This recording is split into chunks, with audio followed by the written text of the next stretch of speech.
Hello,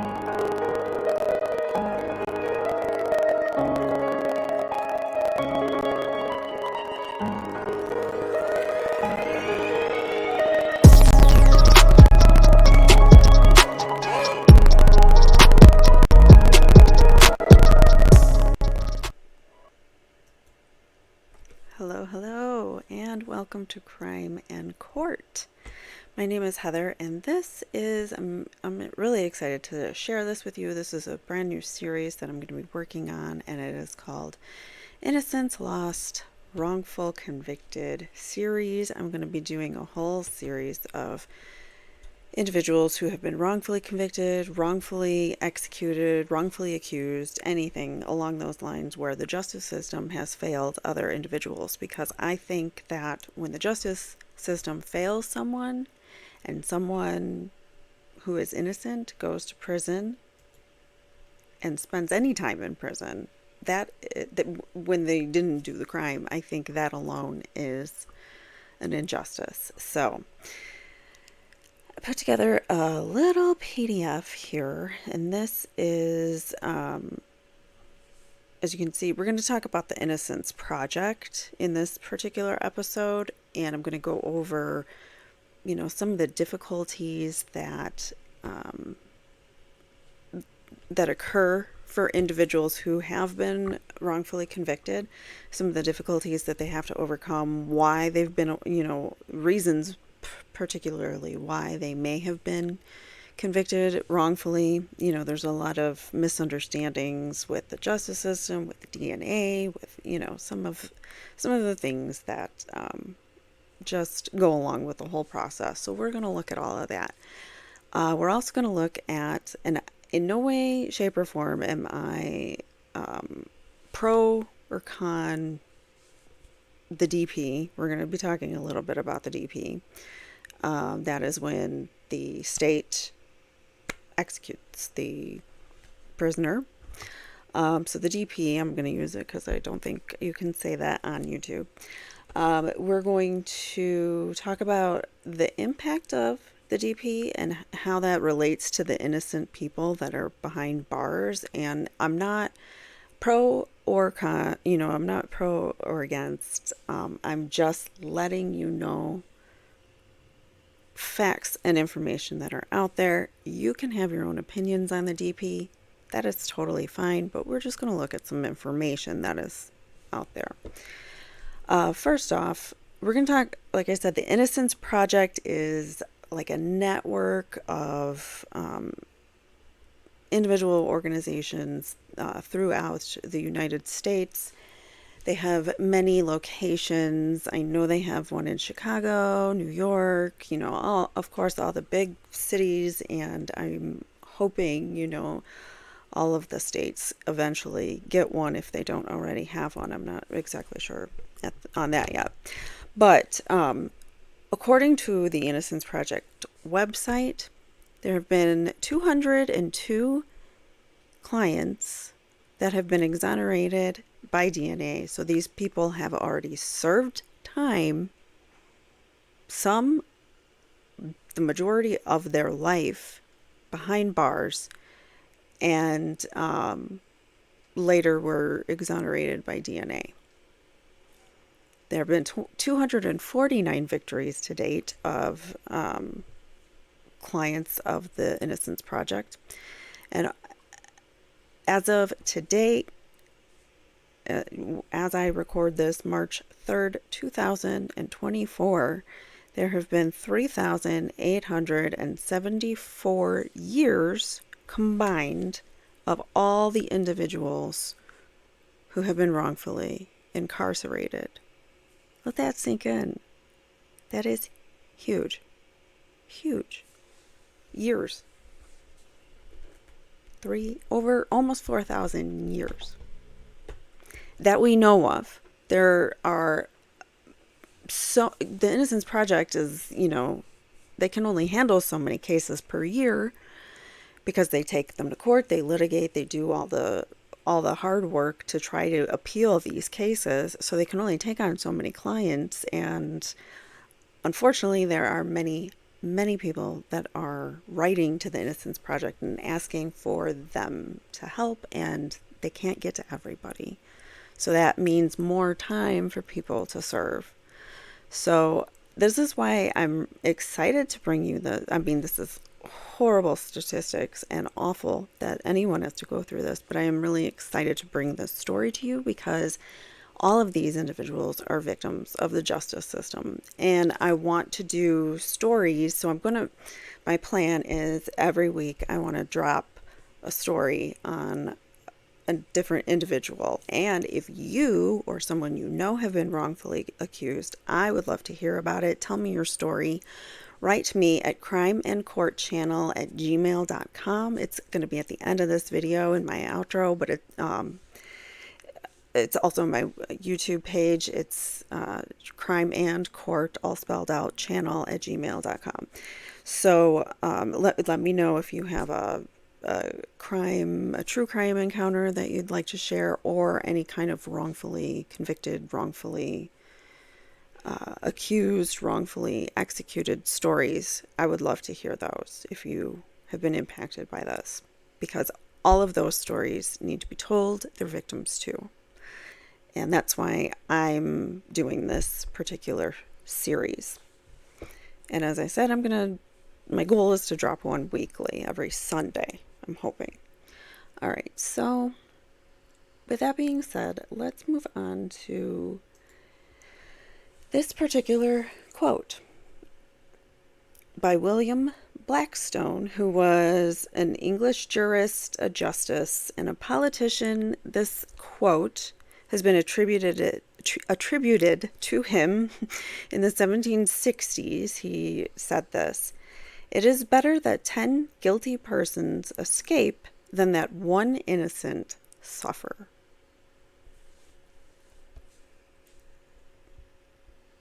So I just want to let that sink in. All right, so this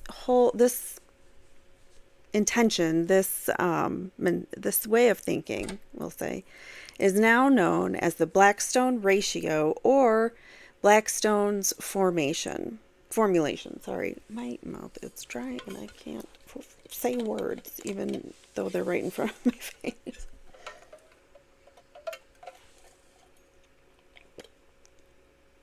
Every time I start talking, every time I do a stream, it's like my mouth just dries up. Sorry, guys. All right, so now known as the Blackstone Ratio, or Blackstone's formulation. This is the concept that has become a fundamental tenet in legal thinking across westernized civilizations, westernized jurisdictions. So anything in like Europe and Western civilized cultures that have adopted this, and basically you want to make sure, as it states, that you get the right guy and you don't put away the wrong person. Finally, in 1975, Benjamin Franklin reiterated this sentiment, basically stating that it is better 100 guilty persons should escape than that one innocent person should suffer. So he reiterated it and made it more solidified within the culture of our legal system. And to date, we still have this mentality, or should. However, there are many obstacles, milestones that must be overcome to actually get a fair trial and to have your day in the justice system fairly. All right, so I am going to next play this. This is from the Innocence Network. It's on their YouTube page. It's just a very quick, because a lot of people think that the justice system just works. And that's why this is a big problem in the United States. People just have faith that the justice system works and it's just going to all work itself out. A lot of people have this mentality still. A lot of people who aren't into true crime, because I've been into true crime my whole life.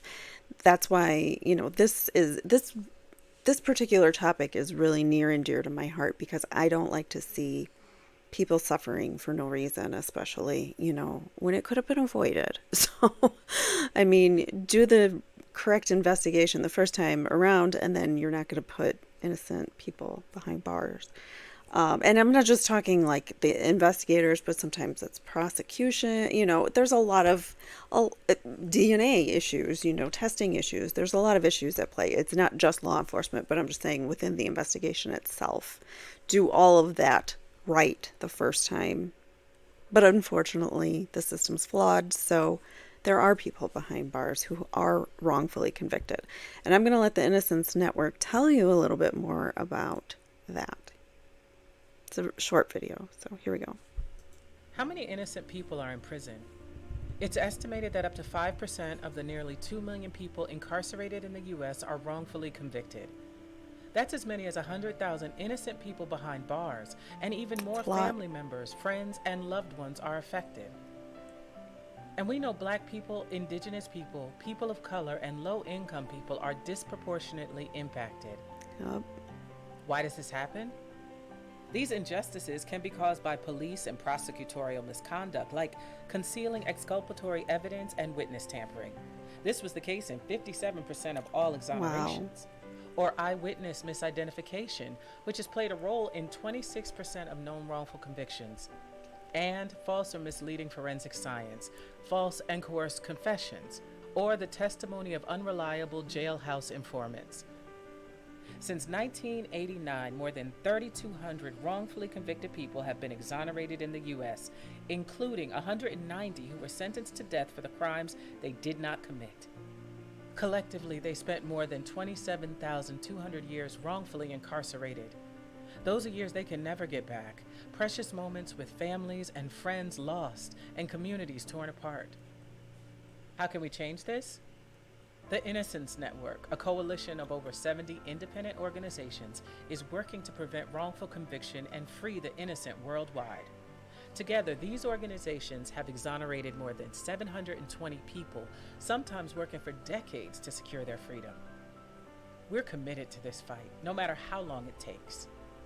If you would like to get involved, or if a friend, colleague, or loved one needs help fighting a wrongful conviction, visit innocencenetwork.org to connect with your local Innocence Network organization. Join the movement for change. Indigenous people, people of color. I just want to rewind, because she said a number, and I just want to go back to the statistics here. That's as many as 100,000 innocent people behind bars, and even more family members, friends, and loved ones are affected. And we know Black people, Indigenous people, people of color, and low-income people are disproportionately impacted. Why does this happen? These injustices can be caused by police and prosecutorial. 7% of all misidentification, 6% science. Where was it? Exonerated in the U.S. Here. Oh, okay. Exonerated in the U.S. Perfect. So these are the people that were exonerated. The total amount of people exonerated is over 3,000, but 190, or that one statistic I gave you on here, page 1, the 202. That's DP clients. Sorry, I should have been more specific on that. That's when it comes to the DP. So I just wanted to make sure that there was clarification on that. And so we know that there have been over 3,000 people in the U.S. alone that have been exonerated. All right, so some things I want to look at here. Oh, why does it keep doing that? Every time it's like the mouse rolly thing zooms it in. All right. All right, so I am on the dpinfo.org website. So if you are looking for more information about this, feel free to visit this website. We're going to look at a little bit of the information that they provide us here. So, innocence. The DP carries the inherent risk of executing an innocent person. Since 1973, at least 197 people who had been wrongfully convicted and sentenced to their own end is at the in the United States, have been exonerated. So, yes, that number now it's over 200. So there is a database here. There's analysis of wrongful convictions that you can look at, but we're just going to look at this. All right, so the overview, given the fallibility, remember I said the justice system, we're all human. People make mistakes. Investigators make mistakes. Prosecutors make mistakes. So given the fallibility of human judgment, there has always been the danger that an execution could result in the ending of an innocent person's life. Nevertheless, when the U.S. Supreme Court held the administration of the DP to be unconstitutional in 1972, so we still have, I think it's 27 states that allow the DP. They still have a DP sentence. So, but we've been talking about this since 1972, calling it unconstitutional. Anyway, saying that there was barely any mention of the issue of innocence in the 9 opinions issued. Although mistakes were surely made in the past, the assumption prevails that such cases were few and far between. Almost everyone on DP, waiting for DP, was surely guilty. Of course, everybody thinks the person in prison, the person that was arrested, Brian Kohberger, Richard Allen, they're just guilty. We automatically think they're guilty in this country. I don't, but a lot of people do, thinking that the justice system works properly all the time, perfectly, and it doesn't, unfortunately. So, however, as federal courts began to more thoroughly review whether state criminal defendants were afforded their guaranteed rights to due process, errors and official misconduct began to regularly appear, requiring retrials. Say that 10 times fast. When defendants were now afforded more experienced counsel with fairly selected juries and were granted access to scientific testing, some were acquitted and released. Since 1973, 197 former DP prisoners have been exonerated of all charges. It's now 202, according to the Innocence Project. All right, so this is a map of the United States, obviously. Whoops. I didn't want to do that. Let me refresh it. This map is annoying. Okay, here we go. So this map, you can see all the various states and where death row exonerations have happened. The gray states, as you can see, probably still have the DP in place because none. Or, I don't know, maybe they never had the DP in the first place. Anyways, so these states that are highlighted, like Texas has had 16, Illinois, where I live right now, is 22, Florida has the most at 30. So let's look at some information, some statistics.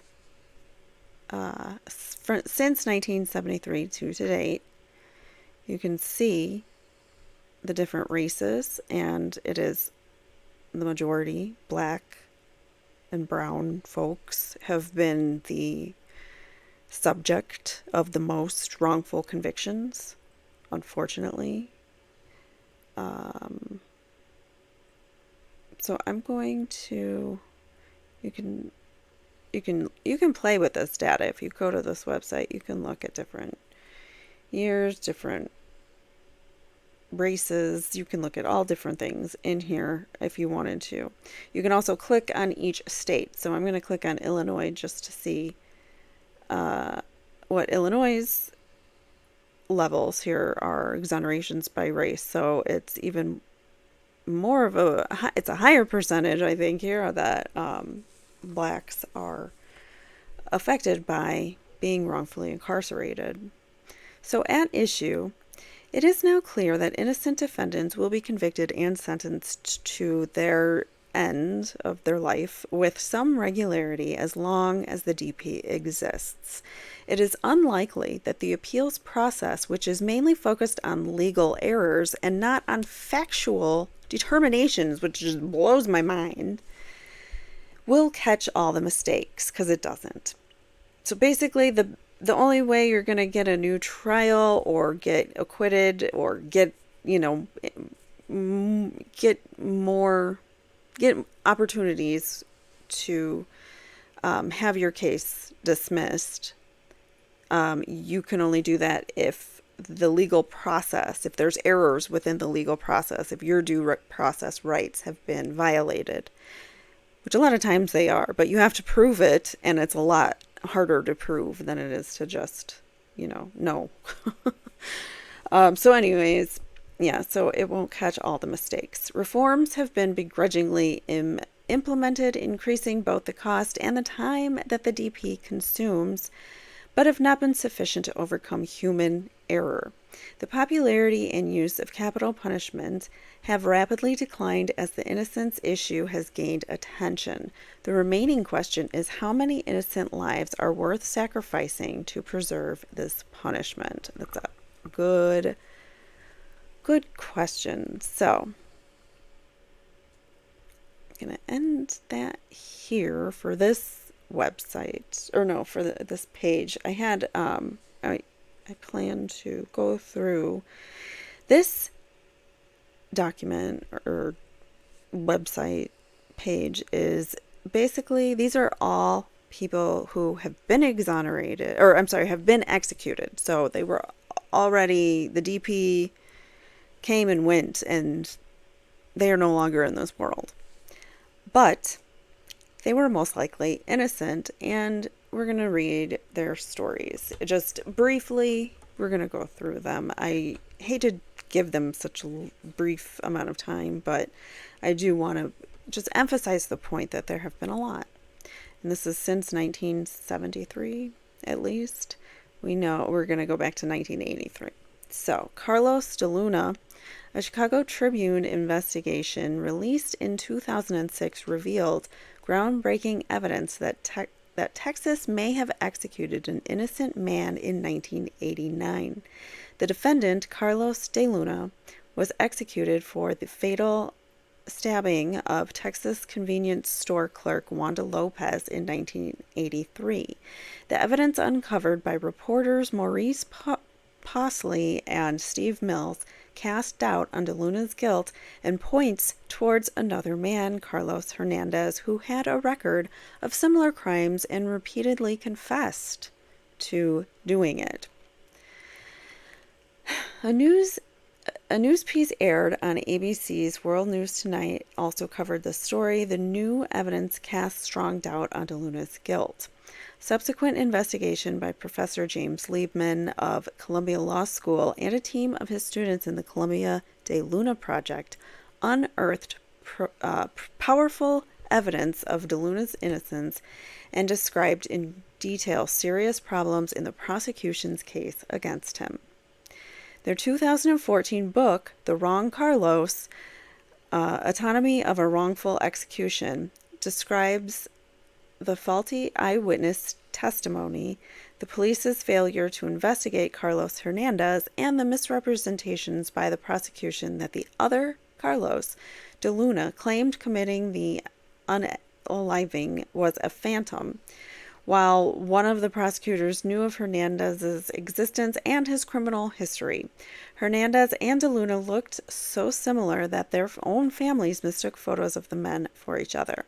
Moreover, Hernandez had a history of violent crimes similar to the unaliving for which de Luna was executed. Professor Liebman's website for the book includes in extraordinary detail the documented the documentation of this case, including police and witness records, trial transcripts, and photographs. There is a show called The Phantom on Netflix, which you can watch, and there are links provided. Again, I am on the dpinfo.org website under the policy issues innocence executed but possibly innocent page if you're looking for this. All right, so that was just one. Take a hydration break. There's a Ruben Cantu. A two-part investigative series by the Houston Chronicle casts serious doubt on the guilt of a Texas man who was executed in 1993. Ruben Cantu had persistently proclaimed his innocence and was only 17 when he was charged with capital unaliving for the unaliving of a San Antonio man during an attempted robbery.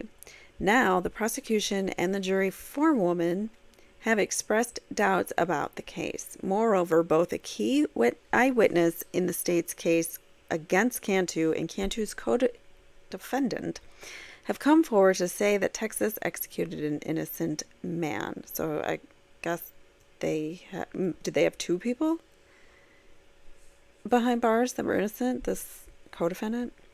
Juan Marino, who was wounded during an attempted robbery and was a key witness in the case against Cantu, now says that it was not Cantu who shot him, and he only identified Cantu as the shooter because he felt pressured and was afraid of the authorities.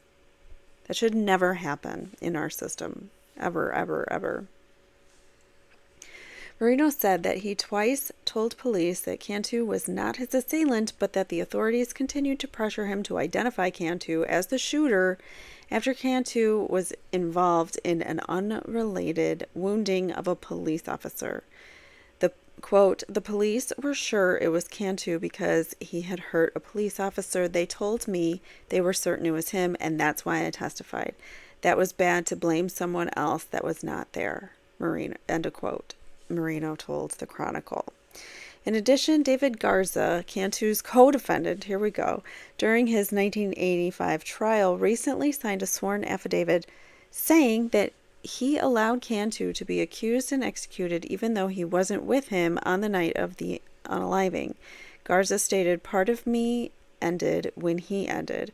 You've got a 17-year-old who went to his grave for something he did not do. Texas ended an innocent person. 17. All right. Sam D. Millsap Jr., the Bexar County District Attorney who charged Cantu with capital unaliving, said that he never should have sought the DP in a case based on testimony from an eyewitness who identified a suspect only after police showed him Cantu's photo 3 separate times. Miriam Ward, the forewoman of the jury that convicted Cantu, said that the jury's decision was the best they could do based on the information presented during the trial. She noted, with a little extra work, a little extra effort, maybe we'd have gotten the right information. The bottom line is an innocent person was put to death for it. We all have our finger in that. Wow. All right. So there's more, definitely more things that you can read on that. This is an update. Bexar County District Attorney Susan Reed issued a report in 2007 finding that Ruben Cantu was guilty of the crime for which Texas executed him in 1993. However, critics have noted that Reed was formerly a judge who handled Cantu's appeal and set his execution date, raising a conflict of interest. Yeah, for sure. So I don't think you can trust that. All right, we've got Larry Griffin. A year-long investigation by the NAACP Legal Defense and Educational Fund has uncovered evidence that Larry Griffin may have been innocent of the crimes for which he was executed by the state of Missouri on June 21st, 1995. Griffin maintained his innocence until his life ended, and investigators say his case is the strongest demonstration yet of, sorry, I have that, I made a face because my dog's been just laying in the bathroom. She doesn't usually do that. I don't know why she was doing that. Just realized. She just came out of there. All right, sorry. Investigators say his case is the strongest demonstration yet of an execution of an innocent person. The report notes that a man injured in the same drive-by shooting that claimed the life of Quentin Moss says Griffin was not involved in the crime, and the first police officer on the scene has given a new account that undermines the trial testimony of the only witness who identified Griffin as the unaliver. Based on its findings, the NAACP has supplied the prosecution with the names of 3 men it suspects committed the crime, and all 3 of the suspects are currently in jail for other unalivings. Prosecutor Jennifer Joyce said that she has reopened the investigation and will conduct a comprehensive review of the case over the next few months. There is no real doubt, there is no real doubt that we have an innocent person. This is her quote. If we could go to trial on the case, if there was a forum where we could take this to trial, we would win hands down, stated University of Michigan law professor Samuel Groth, who supervised the investigation into Griffin's case. There's actually some information on that regarding their circuit court reports, summary, appellate process. We're not going to get into that today, but if you guys would be interested, let me know in the comments below, and I could go into his case and do a little digging. Next, we've got Joseph Odell. New DNA evidence has thrown considerable doubt on the unaliving and our conviction of Odell. In reviewing his case in 1991, 3 Supreme Court justices said that they had doubts about Odell's guilt and whether he should have been allowed to represent himself. Oh, geez. Okay. Without the DNA evidence, there's little linking Odell to the crime. In September 1996, the Fourth Circuit of the U.S. Court of Appeals reinstated his DP sentence and upheld his conviction. The U.S. Supreme Court refused to review Odell's claims of innocence and held that its decision regarding juries being told about the alternative sentence of life without parole was not retroactive to this case. Odell asked the state to conduct DNA tests on other pieces of evidence to demonstrate his innocence, but that was refused. He was executed on July 29th.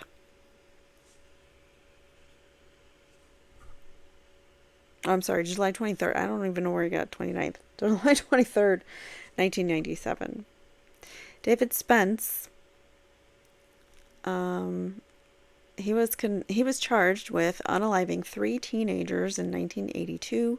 He was allegedly hired by a convenience store owner to unalive another girl and ended these victims by mistake. The convenience store owner, Munir Deeb, was originally convicted and sentenced to DP, but then was acquitted at a retrial.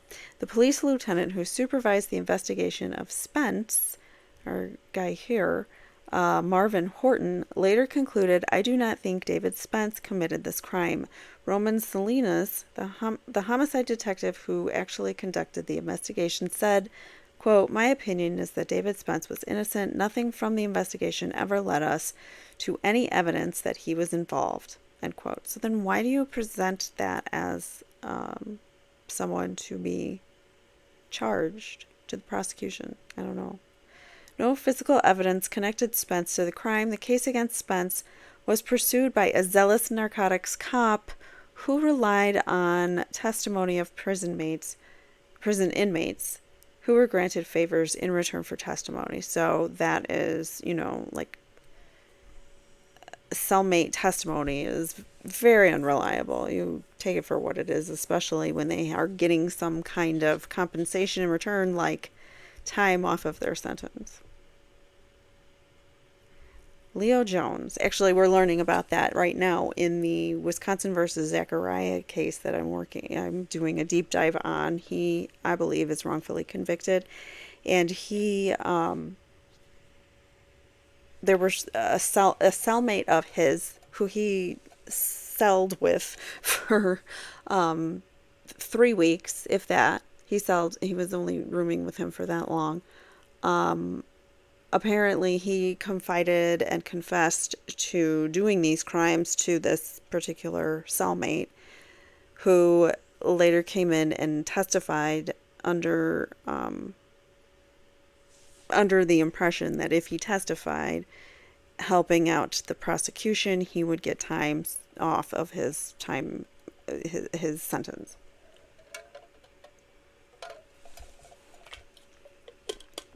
And things like that are prevalent in our justice system. And we need to watch out for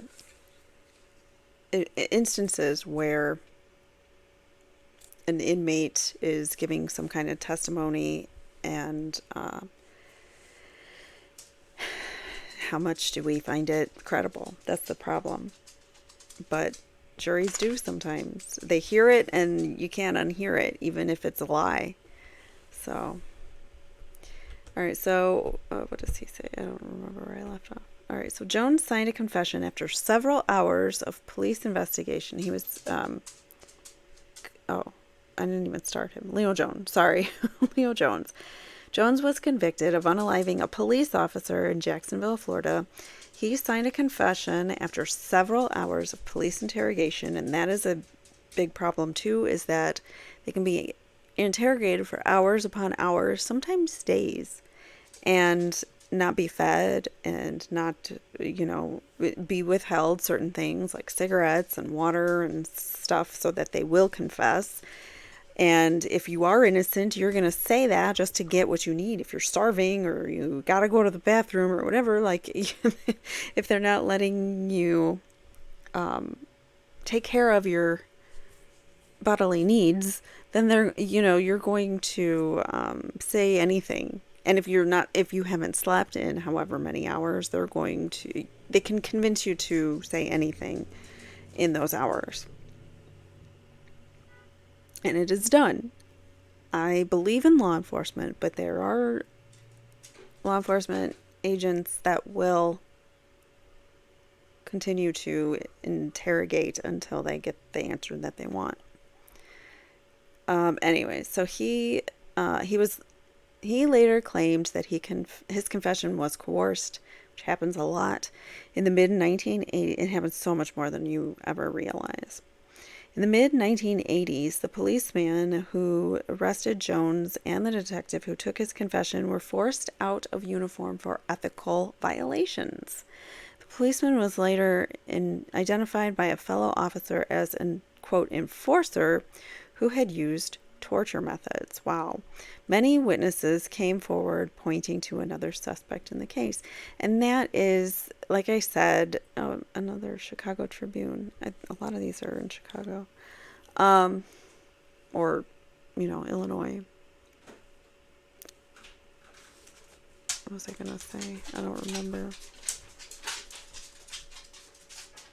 But it's a prevalent topic, or torture. As I said, they probably withheld food, withheld sleep, and kept him in a room for hours upon hours, rigidly questioning him till they got answers they wanted. Gary Graham, no photo of Gary, on June 22nd, 2000, Gary Graham was executed in Texas, more Texas, despite claims that he was innocent. Graham was 17 when he was charged with the 1981 robbery and shooting of Bobby Lambert outside of a Houston supermarket. He was convicted primarily on the testimony of one witness, Bernadine Skillern, who said that she saw the life ender's face for a few seconds through her car windshield from a distance of 30 to 40 feet away. How well can you see someone from that far away? Two other witnesses, both who worked at the grocery store and said that they got a good look at the assailants, and Graham was not the ender, the unaliver, but were never interviewed by Graham's court-appointed attorney, Ronald Mock, and were not called to testify at trial. 3 of the jurors who voted to convict Graham signed affidavits saying that they would have voted directly had all of the evidence been available. Differently, sorry. They would have voted differently. The jurors would have voted differently if all evidence was available at the time. Claude Jones' DNA tests raised serious doubts about the conviction of Claude Jones, executed in Texas in 2000. The tests reveal that a strand of hair found at the scene of a liquor store shooting did not belong to Jones, as was originally implied by the prosecution. Instead, the hair belonged to the victim. And how can you make that mistake? You need to do that comparative test first before you do any other tests. That should have been done immediately to exclude the victim. Jones was executed for the unaliving of the store's owner. The strand of hair was the only piece of physical evidence that placed Jones at the scene of the crime, but it wasn't even him or his hair. And oh shoot, I gotta get my prescription. Walgreens is calling me, reminded me. Where was I?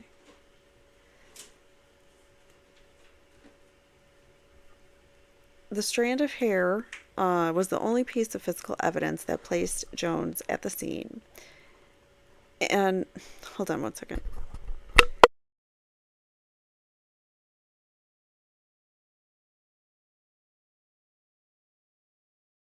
All right. Sorry. The strand of hair was the only piece of physical evidence that placed Jones at the scene of the crime, and this revelation raises the question of whether Texas executed the wrong person for the unaliving. Before his execution in 2000, Jones' lawyers filed petitions for a stay with both a district court and with the Texas Court of Criminal Appeals, requesting that the strand of hair be submitted for DNA testing. The necessary DNA technology had not been developed at the time that the crime in 1989, but was available in 2000. Both courts, along with then Governor George W. Bush, denied Jones a stay of execution. Apparently, Governor Bush was not even informed by his clemency advisors about the request for the DNA test. Oh, that's awful. Barry Scheck, co-founder of the Innocence Project, said the DNA results proved that testimony about the hair sample on which this entire case rests was just wrong. Unreliable forensic science and a completely inadequate post-conviction review process cost Claude Jones his life.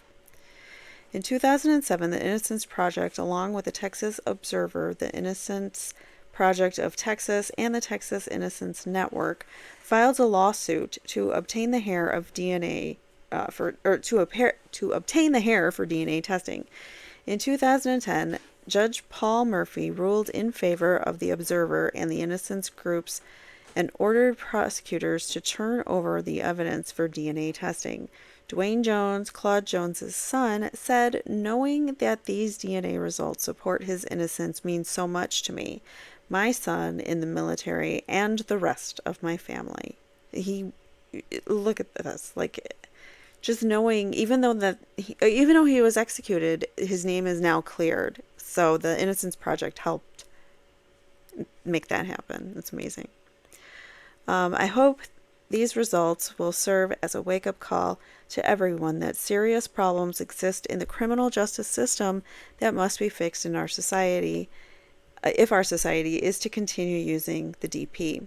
Jones was one of the last inmates executed before Governor Bush left office to become president. Crazy, huh?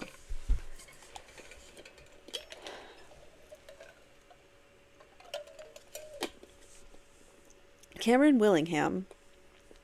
All right. After examining evidence from the capital prosecution of Cameron Willingham, 4 national arson experts have concluded that the original investigation of Willingham's case was flawed, and it is possible the fire was accidental.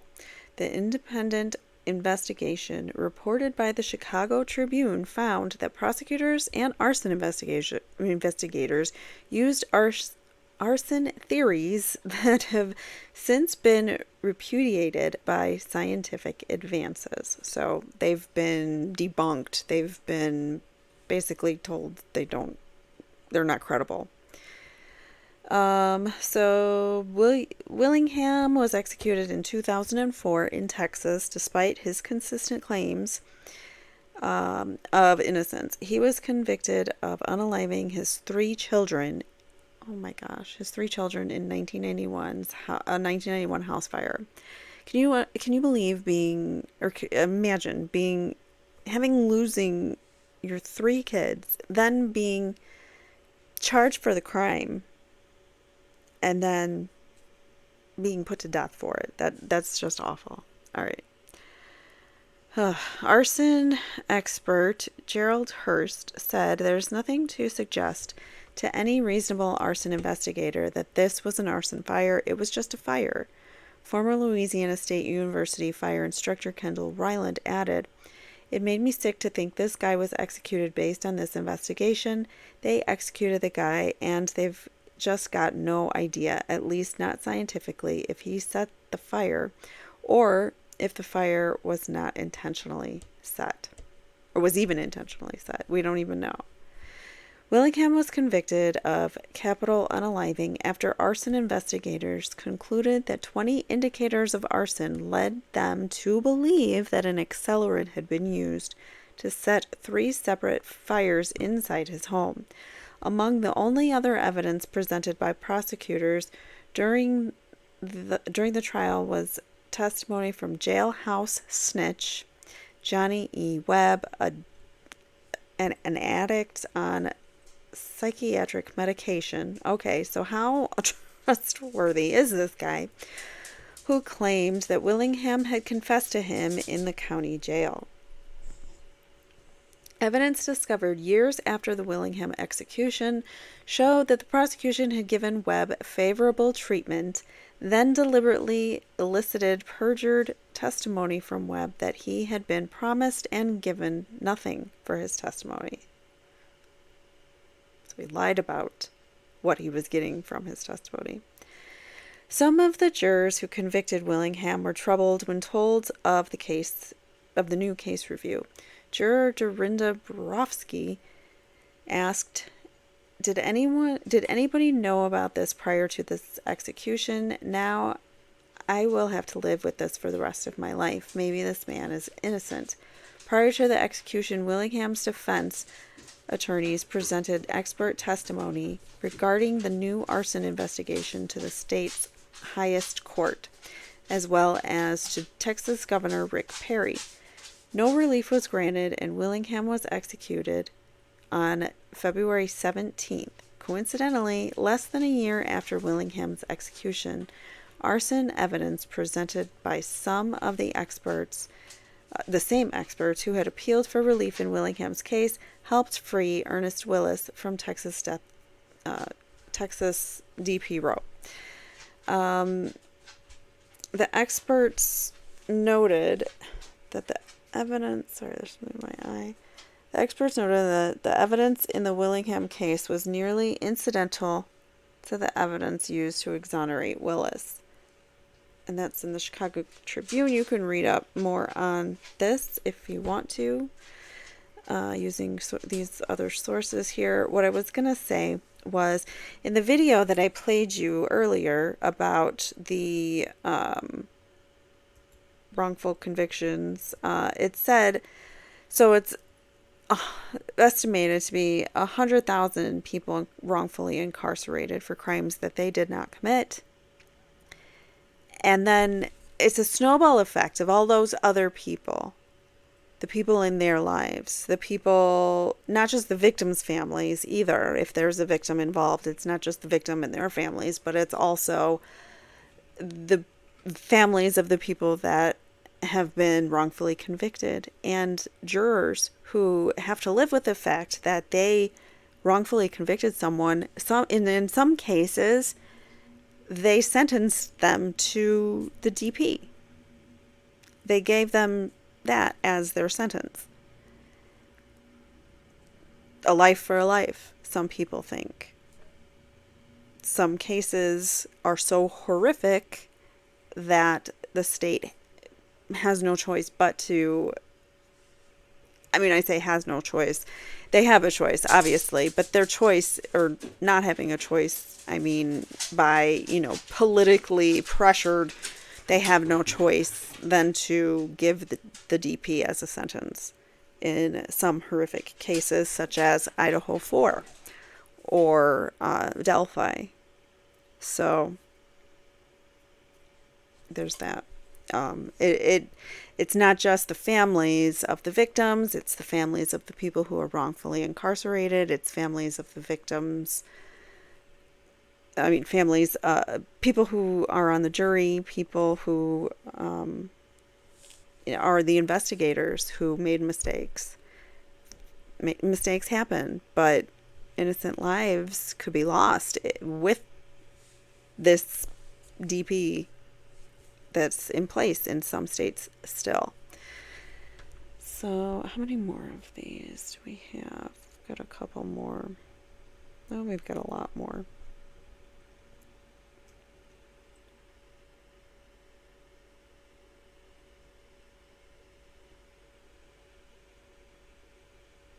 We just read his. All right, so Sedley Alley was convicted and sentenced to DP in 1987 for the R and unaliving of Lance Corporal Suzanne Collins near the barracks of the Naval Air Station in Millington, Tennessee. The lawyers appointed to represent him at trial failed to investigate glaring inconsistencies between the physical evidence and a confession Alley consistently said that he had been coerced, another coerced confession. Instead, with no prior history of mental illness, they argued that he suffered from a multiple personality disorder and was not guilty by reason of insanity. In 2003, after Alley had lost his appeals, new lawyers were appointed to represent him in clemency proceedings. The clemency lawyers found numerous inconsistencies in the state's evidence, unearthed evidence that pointed to another suspect who fit the eyewitness descriptions of the unaliver and had a car that matched the descriptions of the unaliver's car, and discovered that Alley had been at home under police surveillance at the time of the crime when Collins was assaulted and her life ended. Based on these discoveries, they asked for DNA testing and clothing of DNA testing of clothing and also of the unaliving weapon. So the evidence persuaded the Tennessee Board of Parole to recommend that then Governor Phil Bredesen stay Alley's execution and order DNA testing. Instead, Bredesen directed the lawyers to present their request for testing to the Tennessee courts, which refused to allow the testing to occur.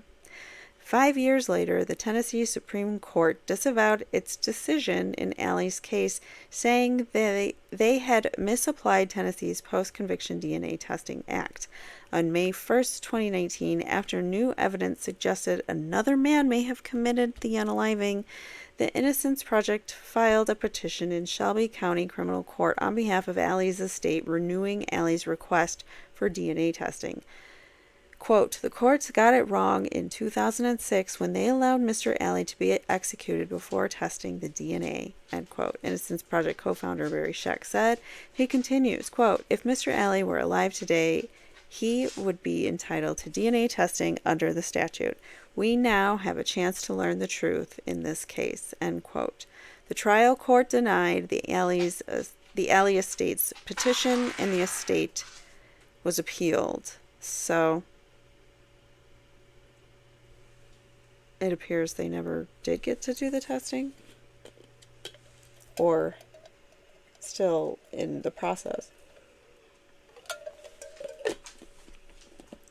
But he's already been executed. All right, so next we've got Troy Davis. After a hearing on September 19th, 2011, the Georgia Board of Pardons and Paroles denied clemency to Troy Davis despite presentation of testimony casting doubt on his guilt. Brian Kramer, one of Davis's attorneys, said, quote, "I am utterly shocked and disappointed at the failure of our justice system at all levels to correct a miscarriage of justice." End quote. Davis's claims of innocence received international attention, and calls for clemency were made by Pope Benedict, whatever number that is, former former President Jimmy Carter, former FBI Director William Sessions, former Georgia Supreme Court Chief Justice Norman Fletcher, and others. They all call for clemency. Doubts about Davis's guilt were raised when some prosecution witnesses changed their stories after giving testimony against Davis. This is a big problem too, is that prosecution witnesses can sometimes change their stories over time from what they said at the beginning to law enforcement to meetings with the prosecution. They might change their stories, and this happens in cases where the prosecution is blindsided by who they think committed the crime. All right, so doubts about his guilt were raised. Accusations pointing to another suspect came up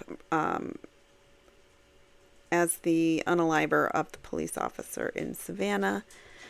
The board heard testimony from a juror in Davis's original trial who now says she has too much doubt about his guilt and would change her verdict.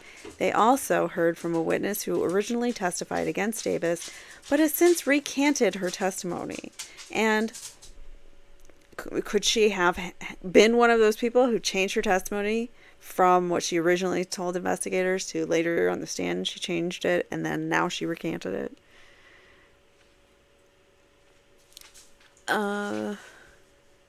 They also heard from a witness who testified and recanted. The board had held 2 previous clemency hearings for Davis, but the makeup of the board had changed since he was denied clemency in 2008, and new testimony had been given at a federal court hearing in 2010. Davis was executed late on the night of September 21st, 2011. The U.S. Supreme Court delayed the execution to order final appeals, but then denied a stay. Lester Bauer executed in Texas on June 3rd, 2015, after he had spent more than 30 years on DP row. So Bauer unsuccessfully challenged his conviction and sentence on numerous grounds, including that prosecutors had withheld evidence from the defense supporting his innocence. So prosecutors withholding exculpatory evidence happens often. So Bauer was convicted of the 1983 unaliving of 4 men in Grayson County, Texas. He admitted that he had met with one of the men to purchase an ultralight aircraft, which he had said that others helped him disable and load into his truck, but he consistently denied any involvement in the unaliving. So is he wrong place, wrong time? The evidence against him was circumstantial. Calls made to the man selling the aircraft and Bauer's possession of the same type of ammunition that was used in the unalivings. Prosecutors obtained the conviction in part by arguing that the ammunition provided a vital link between Bauer and the unalivings because the type of ammunition was extremely rare. After Bauer's conviction, his lawyers obtained records from the FBI and prosecutors showing that the ammunition was not as rare as prosecutors had said, so they're kind of fibbing, kind of exaggerating to make their case sound better. They learned that prosecutors had withheld information about a tip to police that the unalivers may have been connected to substance trafficking. I don't even know if I could say that word. Substance moving. So later, A word came forward saying that a woman, oh my God, I cannot say words today or ever. Later, a woman came forward saying that her boyfriend and his friends had committed the unalivings after a, a deal had gone wrong. The wife of one of the other men corroborated her story. In a court filing shortly before his execution, Bauer's attorneys argued, quote, "This is a case in which there is a significant lingering doubt regarding guilt or innocence," end quote.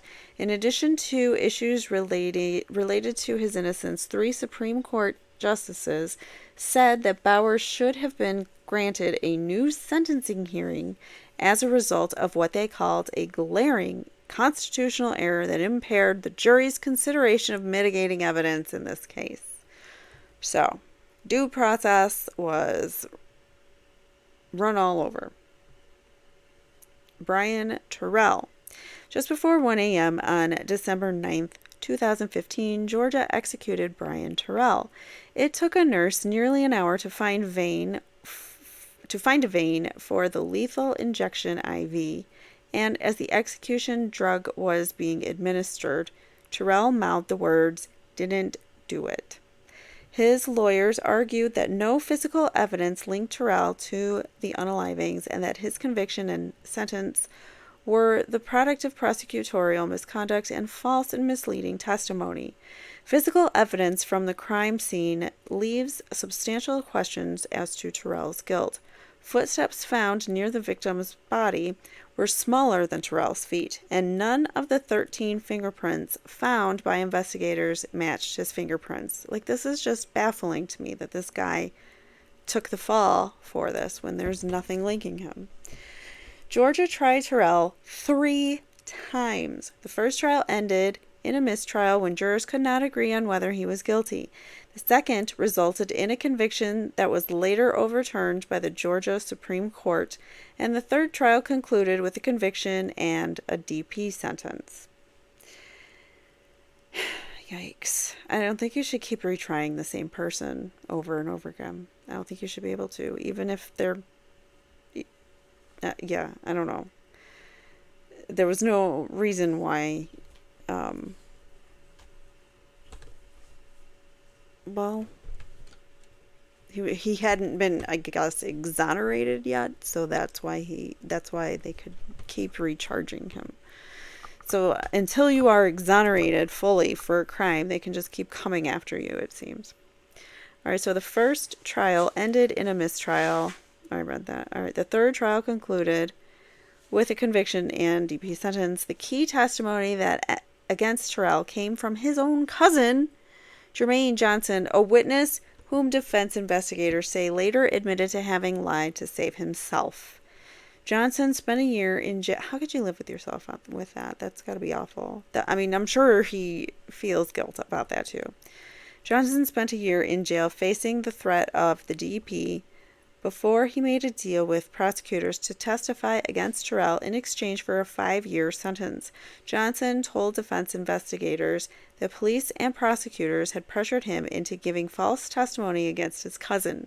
Terrell's lawyers had argued that prosecutors also presented misleading testimony suggesting that a neighbor had seen Terrell at the crime scene, when in fact she had told authorities that he was not the man she had seen. At Terrell's trial, the prosecutor emphasized the importance of Johnson's testimony, saying during his closing statement, quote, "If you never heard anything about Jermaine Johnson in this case, if he had never testified, would you have enough information to make a decision in this case? You wouldn't," end quote. Richard Masterson. Texas executed Richard Masterson on January 20th, 2016, amid questions as to whether any unaliving had occurred at all.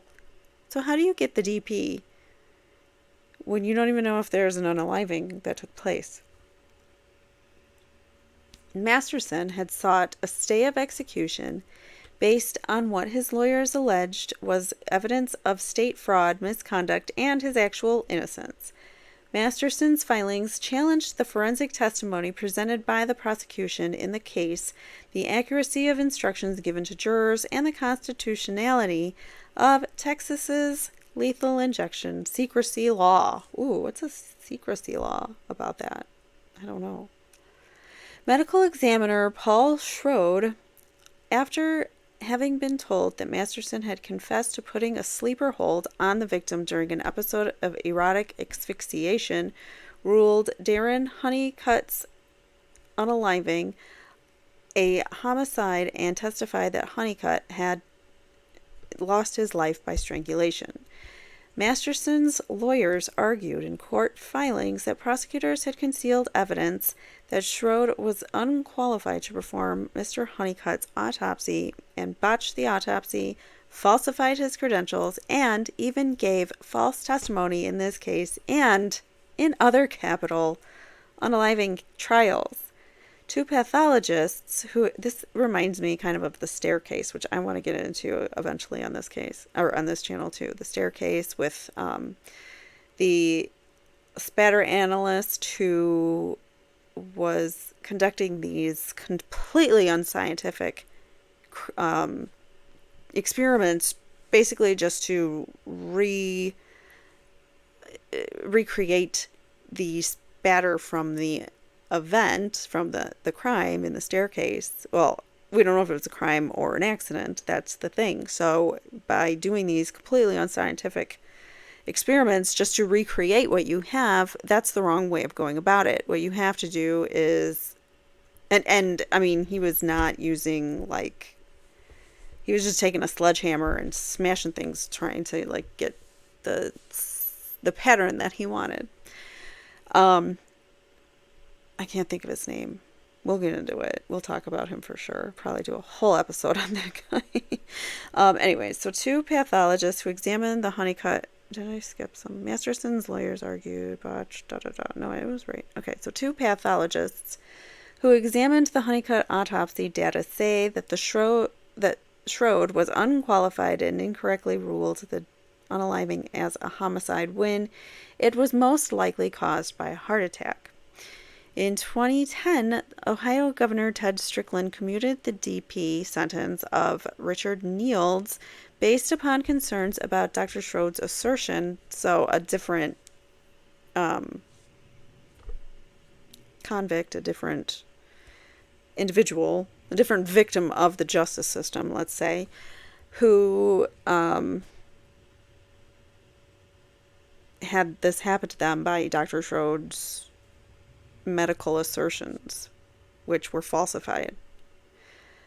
So Schroed was subsequently fired as a chief medical examiner in El Paso County, Texas, after discrepancies were found in his resume and revelations were made about his unsupported testimony in the Ohio case. Everything comes to light eventually. So, Masterson's attorneys argued that Masterson falsely confessed to the unaliving charges during a period of withdrawal from addictive stimulants in which he exhibited behavior in which he wanted to unalive himself. In a separate filing, they challenged the fairness of his trial because the judge had failed to inform jurors that they could have convicted Masterson of a lesser offense rather than capital unaliving. A third filing had challenged the constitutionality of Texas's lethal injection secrecy law, which maybe one day I might get into that. What is that? Which prevented inmates from obtaining information about the source of the state's execution substances that they use to execute them. Robert Pruitt. Texas executed Robert Pruitt on October 12th. A lot of these people in Texas, remember, Texas kept the DP.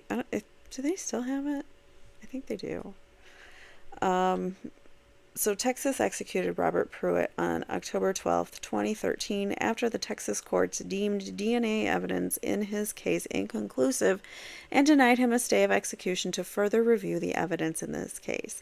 Pruitt was sentenced to have his life taken in 2002 for the 1999 stabbing of Officer Daniel Nagel, a state correctional officer who was at the center of a prison corruption investigation. Pruitt had long maintained that he had been framed for the unaliving. Earlier on the day of the unaliving, Officer Nagel had given Pruitt a disciplinary write-up for eating a sandwich in an unauthorized area.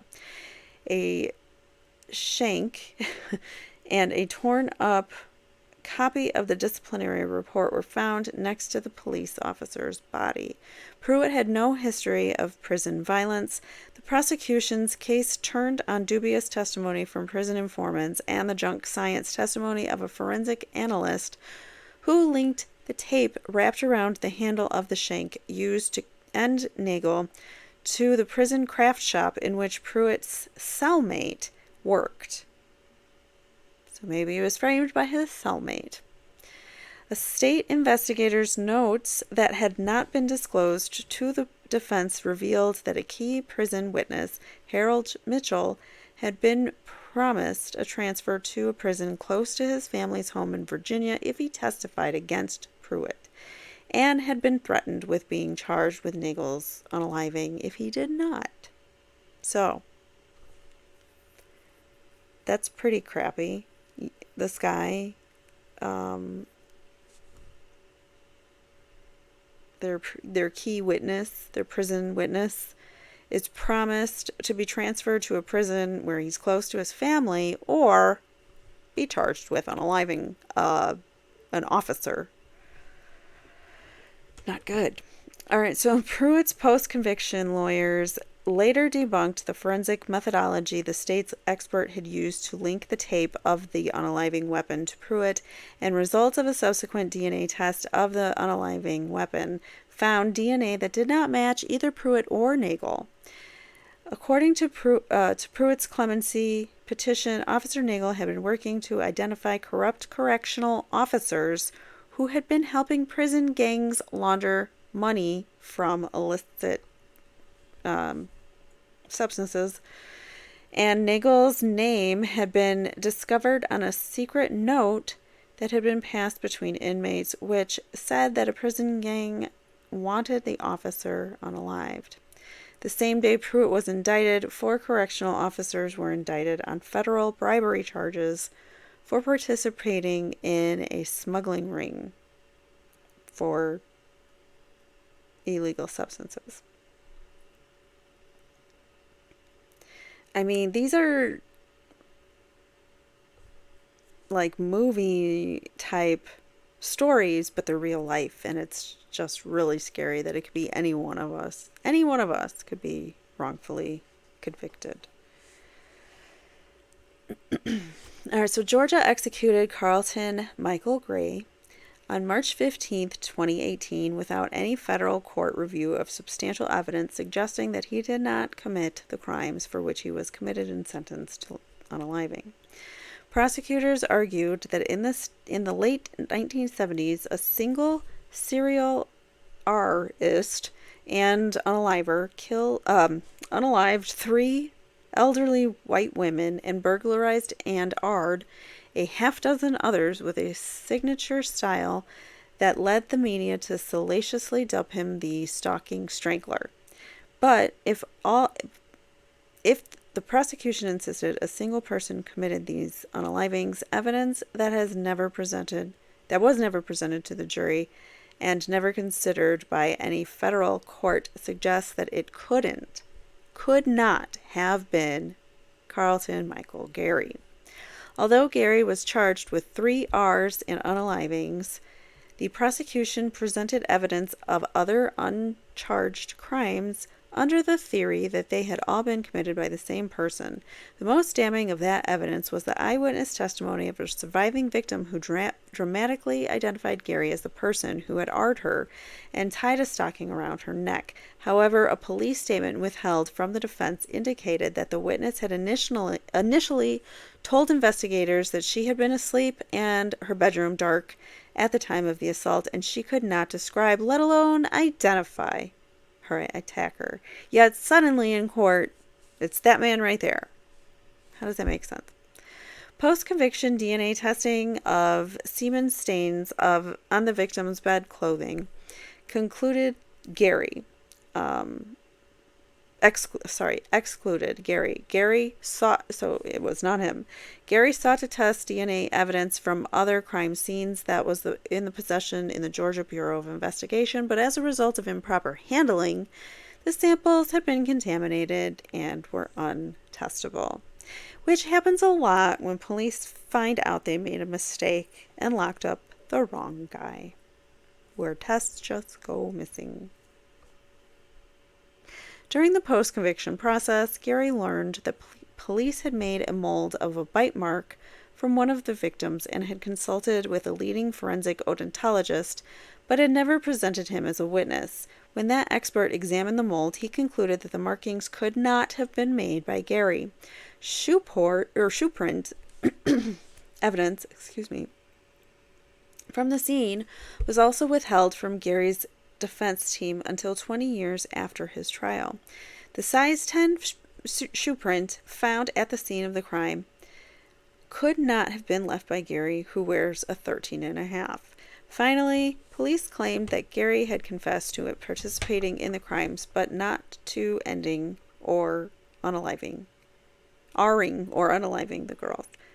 The women, I should say. They were elderly women. But police neither recorded nor contemporaneously documented his alleged statement, which is always a problem when police don't record things, which we also are seeing in Karen Reed.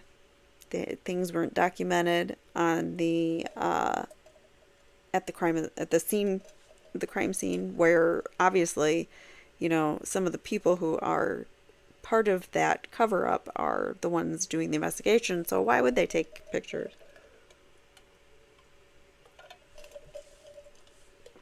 Even though they should know, they should take pictures. Alright, so finally, police claimed that Gary had confessed to participating in the crimes, but not to R-ing and unaliving the women. But police neither recorded it,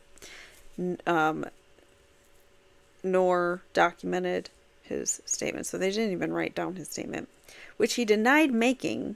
So he denied any kind of confessions, and his lawyers argued that the supposed statement, quote, fits all the recognized hallmarks of a false confession that never happened, end quote. In his unsuccessful clemency petition, Gary's lawyers argued, we are not talking about questionable recanting witnesses who came forward long after trial, but hard physical evidence of innocence. The Georgia Board of Pardons denied the petition. Are these people being denied because it's just showing more and more corruption in their towns if you open up investigating into these cases? Dominique Ray. Alabama executed Dominique Ray on February 7th, 2019. So not that long ago. Alabama, get with it. Ray's execution attracted national attention when Alabama refused to permit his image to be mom? What is that? Ma'am? Mom? Somebody refused to let somebody be present in the execution chamber in circumstances in which Christian prisoners were provided religious comfort by a Christian chaplain. What is an imam?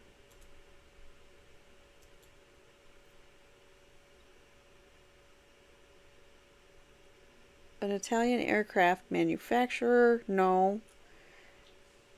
I don't know. Is it some religious? Is it like the name of a type of religious leader, like a rabbi, a priest, a pastor? I don't know. All right, so they wouldn't let his, I don't know how you say that, I'm assuming his religious guru guy into the chamber with him. However, Ray had also argued that he was innocent and that the evidence against him was false and unreliable.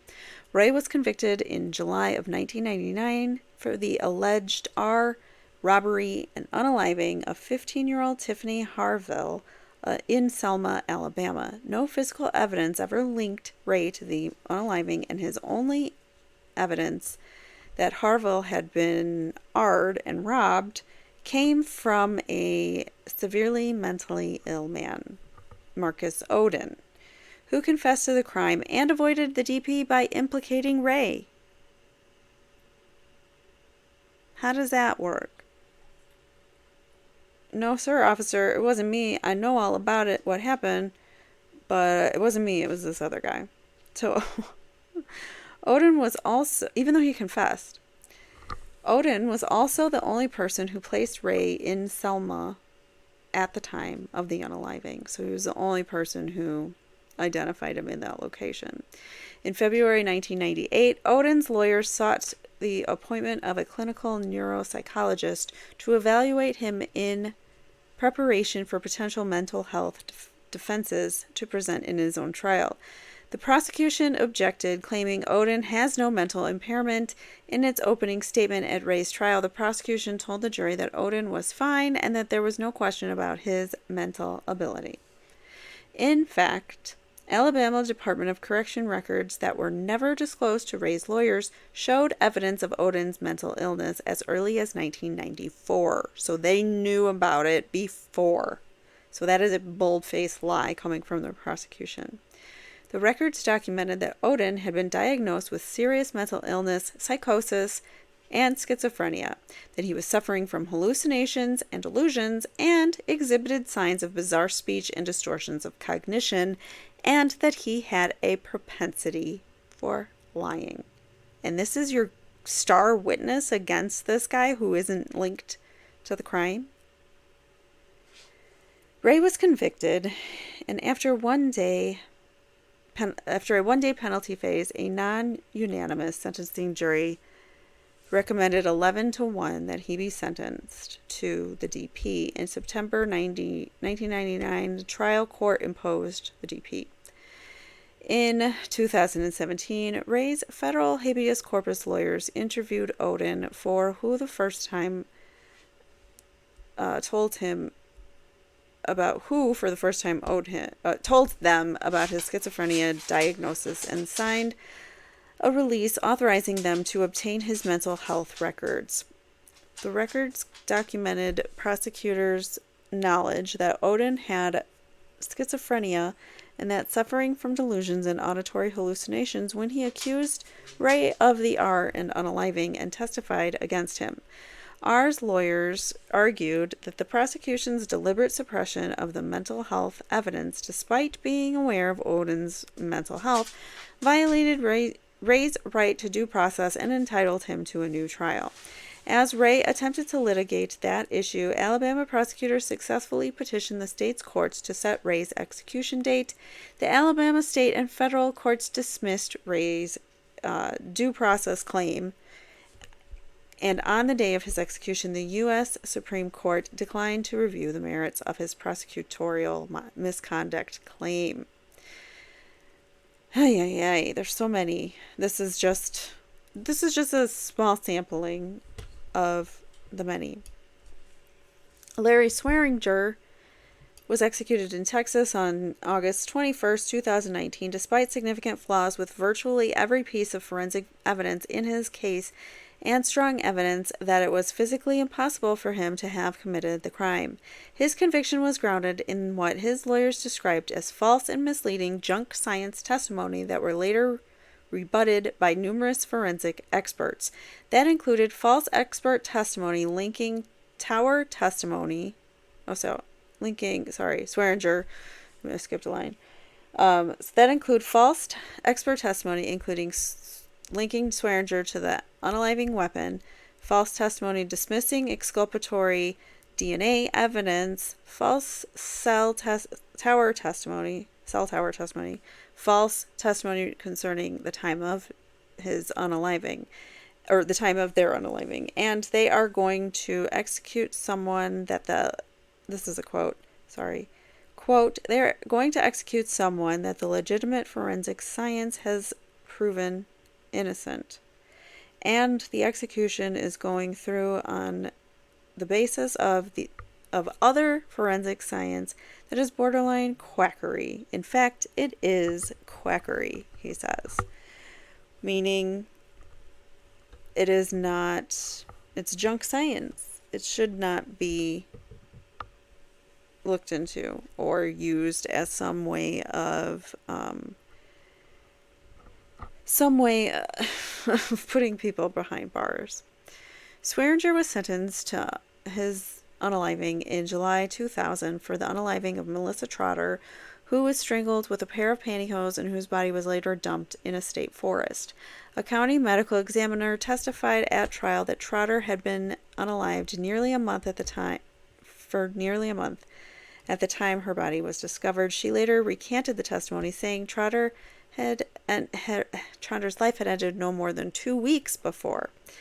8 other experts, including forensic pathologists, forensic entomologists, and a forensic anthropologist, agreed with that assessment. However, given the time of unaliving, it was impossible for Swearinger to have committed the unaliving.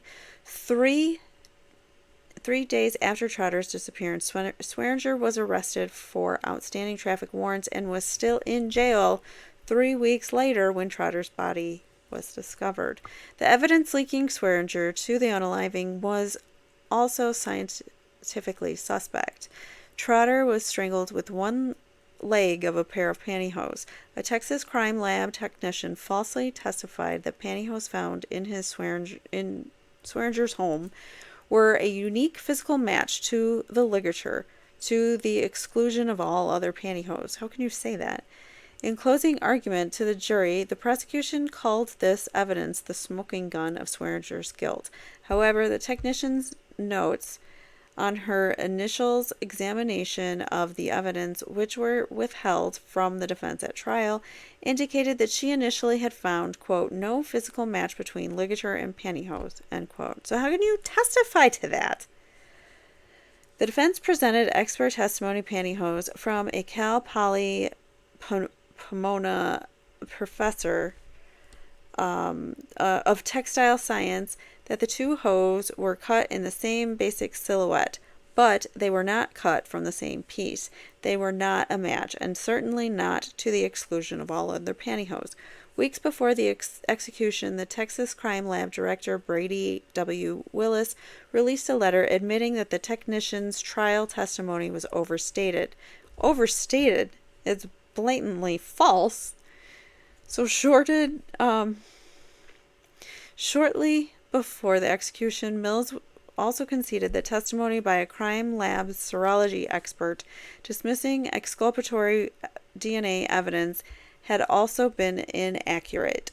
DNA testing of the red DNA flakes found under Trotter's fingernails produced a DNA profile of an unidentified male that excluded Swearinger. The serologist identified without any scientific basis that the blood, the DNA excluding Swearinger came from contamination either at the time that the sample was being collected or at the time of, at autopsy or after the sample had been collected. So those are 3 points of contact in which any time the sample can become contaminated. When the samples are being collected, when the autopsy is being done, and when after a sample is collected at autopsy and before. All right, so Walter Barton. Missouri prosecutors tried Walter Barton 5 times for the brutal 1991 stabbing unaliving of 81-year-old Gladys Kuehler. Twice, Barton's convictions and DP sentences were overturned because of prosecutorial misconduct. 2 other times, the trials ended in mistrials. Barton was one of the 3 people, along with a neighbor and Kuehler's granddaughter, Debbie Selvage, who discovered her body. Okay, how can you be tried 5 times? That is so stressful to somebody. Just once, but 5? That's like Curtis Flowers. What was it? I think he had 6. It's crazy. All right, so he consistently maintained that he pulled salvage away from Cooler's body, getting droplets of Cooler's DNA on his clothes. His conviction rested on junk science testimony that small stains on his clothes had been impact stains from high velocity spatter, which the prosecution argued occurred while Barton was purportedly stabbing the victim. However, a 2015 analysis by crime scene analyst Lawrence Renner Lawrence Renner concluded that the stains on Barton's clothes were actually transfer stains, likely caused by contact with other stains. So, transfer stains. Cooler had been stabbed 50 times, and Renner said that the perpetrator of such a grisly murder would have been covered in the victim's red DNA. Prior to his execution, 3 jurors who had voted to convict Barton signed affidavits saying that the new analysis of evidence from the case would have affected their guilt stage deliberations. In addition to the blood spatter testimony, prosecutors presented testimony from a jailhouse informant, Catherine Allen, who had been convicted 29 times for fraud, forgery, and related offenses. Allen claimed that Barton had confessed to her and then threatened to end her like he had ended that old lady if she disclosed his alleged confession. Allen lied to the jury that she had only 6 convictions and that she had received no benefits for implicating Barton. Prosecutors withheld from the defense the fact that they had dismissed an additional case against Allen in exchange for her testimony in Barton's 5th trial. And this one is the final one. Nathaniel Woods was sentenced to the DP after a non-unanimous jury sentencing recommendation in August 2005 for the unalivings of 3 Alabama police officers. His case featured several hallmarks of wrongful conviction, official misconduct, coerced informant testimony, and racial discrimination. Prosecutors acknowledged that Wood's co-defendant, Carrie Spencer, shot the officers in an incident in a house where substances are dealt. Spencer, who received a life sentence in this trial, has consistently maintained that he shot the officers in self-defense after they had beaten Woods during a shakedown and then pointed a gun at Spencer. Knowing he was not the shooter, prosecutors offered Woods a plea deal for the 20 to 25 years, but Woods' lawyer advised him not to take it, misinforming him that he could not be convicted of capital unaliving as an accomplice. Wow. Wow. Just wow. He took his lawyer's advice, and then after Woods, who is black, turned down the plea deal, prosecutors for the first time claimed that he had been the mastermind of a plan to unalive the 3 white officers because he supposedly hated police. In support of that new theory, they presented testimony from Woods' girlfriend that he purportedly had made comments about his hatred of police. But even before the trial, she recanted the statement, saying police had threatened to charge her with parole violations if she did not testify. At trial, the court refused to allow the defense to present evidence of police misconduct. Spencer called Woods 100% innocent. Nate ain't done nothing, he said. All he did that day was get beat up and he ran. So those are all individuals who have been convicted and executed and been failed by our justice system. So let's take a little look at some of the issues that are at play when it comes to wrongful convictions. So wrongful conviction occurs when a factually innocent person is convicted of a crime that they did not commit. It is a symptom of a broken criminal legal system that must be fixed.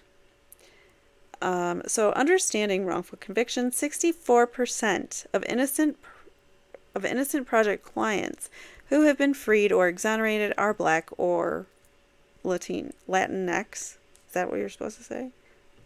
Latino. All right, so I don't know. So 63% of all cases have involved eyewitnesses that have misidentified the individual, including cross-racial misidentification. 53% of our cases have involved the misapplication of forensic science. Those are huge statistics in our justice system, and we know that these are happening, so why are we not doing more to solve the problem? Prior to our founding, this is the innocenceproject.org. This is actually, I believe this particular website is for New York specifically, their New York location, but there are innocence projects all over the U.S.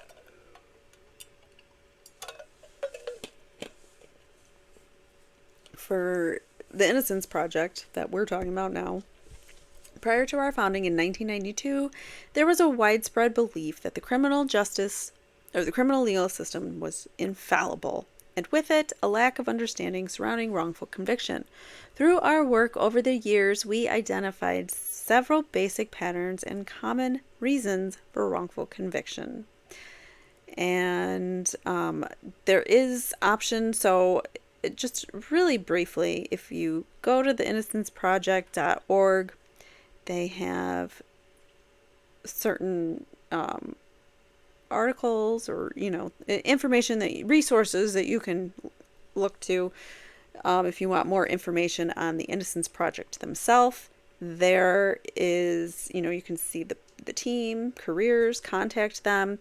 And if you want to volunteer, there are ways you can sign petitions, volunteer, shop, ways to give, be part of a speakers bureau, or request representation is also available here. So if anybody wants more information on that, I highly recommend, if you wanted to help with anything regarding the Innocence Project, definitely seek them out. All right, so we are going to just look through these. So the issues. Coerced pleas. Let's talk about that first. We're just going to go through the list. Close those. Why is this so slow? Okay. So coerced pleas. Coercive plea deals can pressure innocent people to plead guilty to crimes that they didn't commit. In a criminal case, a plea bargain is an agreement between the prosecutor and an accused person in which the person facing charges is given the option to plead guilty to a lesser offense, and in doing so, avoid going to trial and facing a potentially harsher sentence. To date, more than 95% of felony convictions in the U.S. have been obtained through plea bargains. Oftentimes, prosecutors use the threat of the trial penalty. Like, if you don't plea, we're going to go to trial, and it's not fun. The difference in length and severity of sentence between that offered in a plea deal prior to a trial and that given if a person chooses to go to trial and is convicted after trial, to coerce people into accepting a plea despite their innocence. This practice can strongly discourage innocent people from exercising their right to a trial and instead encourage them to admit to a crime that they did not commit and waive other fundamental rights that they might not even know that they're waiving in certain cases. That is why it is so important to have a lawyer. It is so important to ensure that your legal rights, your due process is intact, because it is so easy for it to not be. It is so easy, like one little thing can go wrong and your whole case, you've got the DP for reasons you don't even know how it happened. All right, so oftentimes prosecutors use the threat of trial penalty, the difference in length and severity of sentence between that. Oh, I read that. Okay. Coercive in nature. Gosh. My brain. Coercive in nature, penalty plea deals can be offered and accepted even after an incarcerated person has proven their innocence through solid evidence. Imprisoned individuals can have their sentences reduced or return home with time served, but only if they agree to a plea deal under a constitutional plea. And that would admit it. A plea deal makes you admit that you're guilty of whatever it is that you're taking the plea for. So, or your charges, whatever your charged crimes are, your alleged crimes. You're admitting to being guilty to that, and then for the rest of your life, you are a convicted felon. So then you have to deal with that and explain to people that, and, try to come back to life in a normal way. Anyway, so if they refuse, they may face remaining remaining incarcerated while their appeals make their way through the court system. To address these problems, we are working with a coalition of organizations. So the Innocence Project is working with all these other coalitions. This is a coalition that they are working together as. And you can read more about that if you are interested. And next we're going to look at eyewitness misidentification, which happens often and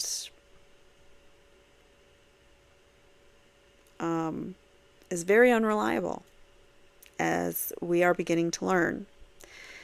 Eyewitness misidentification contributes to an overwhelming majority of wrongful convictions that have been overturned by post-conviction DNA testing.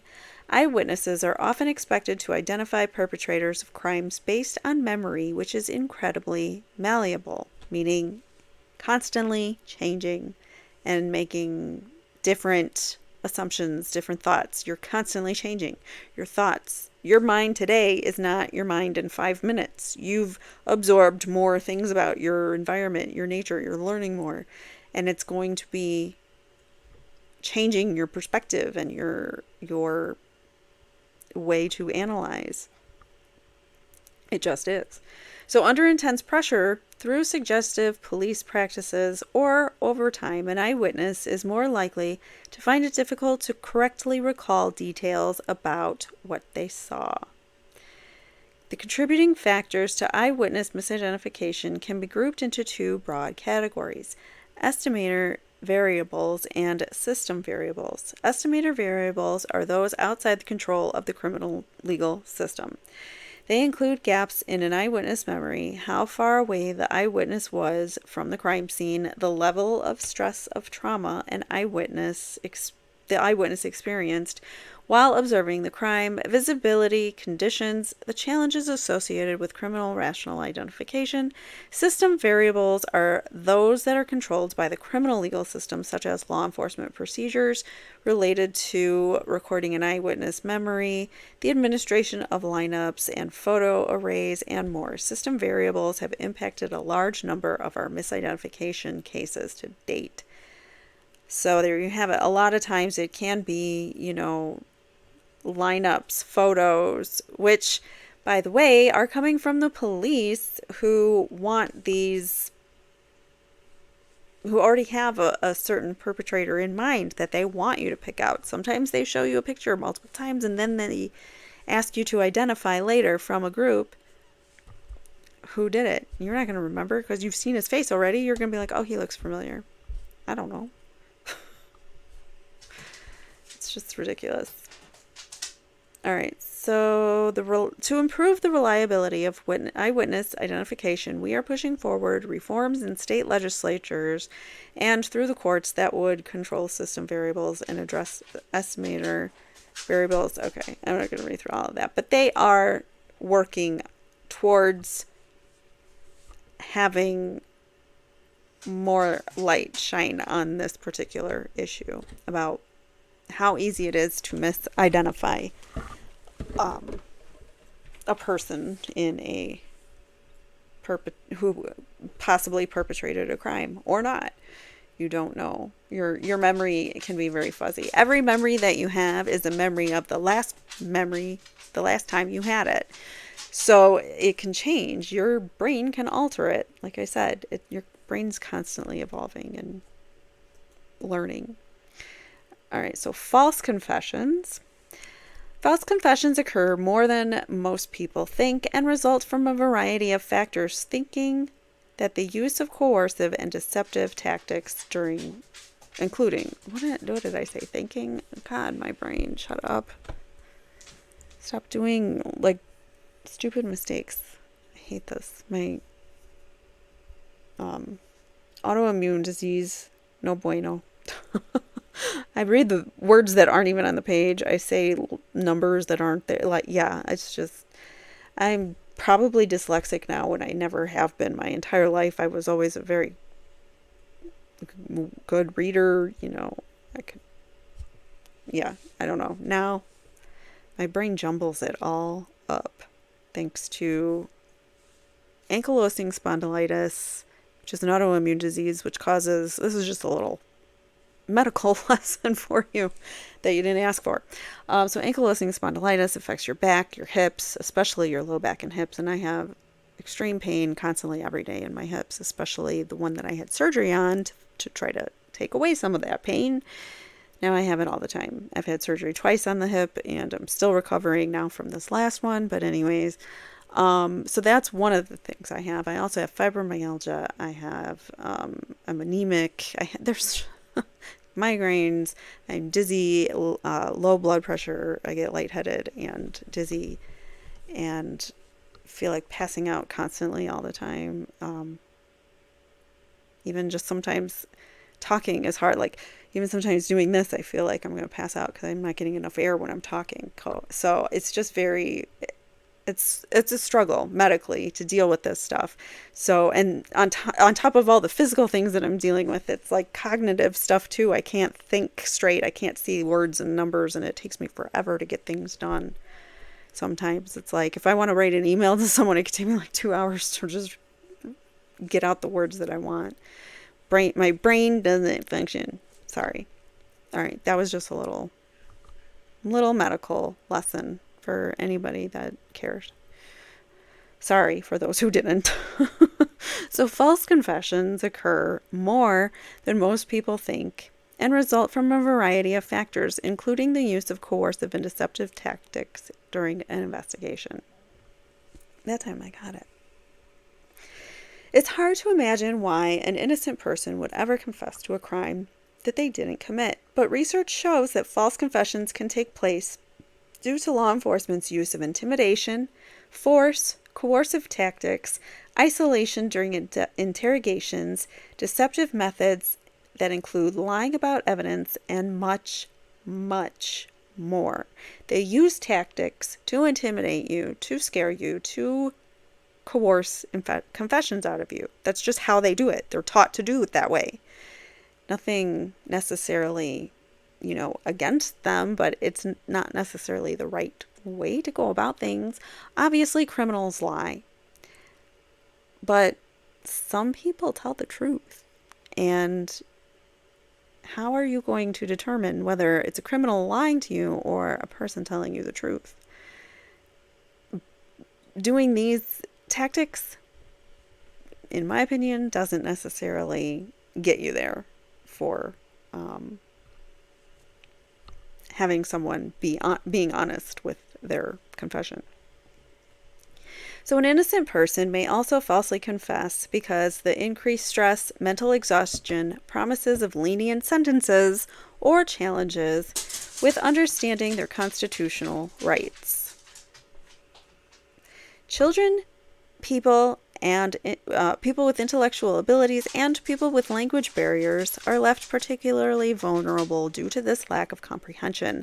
Think of Stephen Avery and Brendan Dassey. Brendan Dassey was, what was his mental capacity? I think maybe like he was 18 or 17. I can't remember. He was like a junior or sophomore in high school, something like that. But his mental capacity was much younger. And same with, and the police were very easily able to get a confession out of him. If you listen to it, you can tell all the poor kid just wanted to go home and watch WrestleMania or whatever. And the police promised him, "You can go home and watch WrestleMania if you tell us what happened there." And they forced the confession out of him. In addition to that, I was going to say, same thing with another example of that is the West Memphis 3, which I would also love to get into because that case breaks my heart every time I think about it. So that case is another instance of an individual whose mental capacities were, I don't know how to say it. Their IQs were lower than the average person. We'll just say that. And what's his name? Miss Kelly, Jesse Miss Kelly. Jesse Miss Kelly, Baldwin. Is it Andrew Baldwin? No, Andrew Baldwin is Richard Allen, lawyer. It's somebody else, Baldwin, and this is gonna bother me now. And Damien Eccles and Baldwin. What is his first name? He's like on the circuit too of true crime. He goes and he does. I'm gonna look him up because this bothers me that I can't think of it.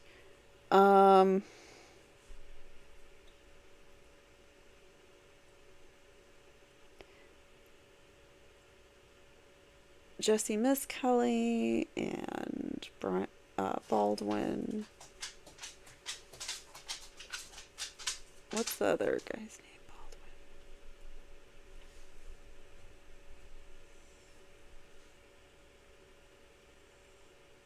Baldwin. Jason Baldwin.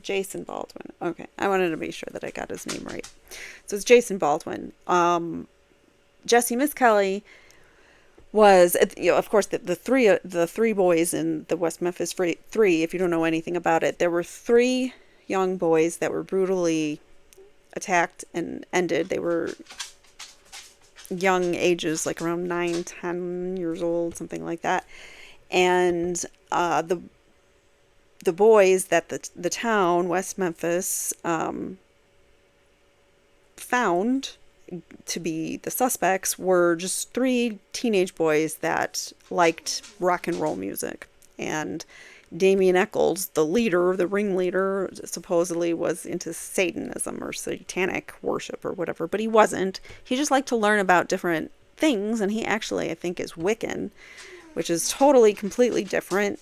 But the public and everybody wanted to paint him as satanic worshiper. But anyways, out of 3 of them, Jesse Miss Kelly's IQ was very low, and they got him to confess very easily. And then once you got that one confession, they go to the other 2 guys and like, well, Jesse already confessed that you did this. So then they get confessions from the other guys.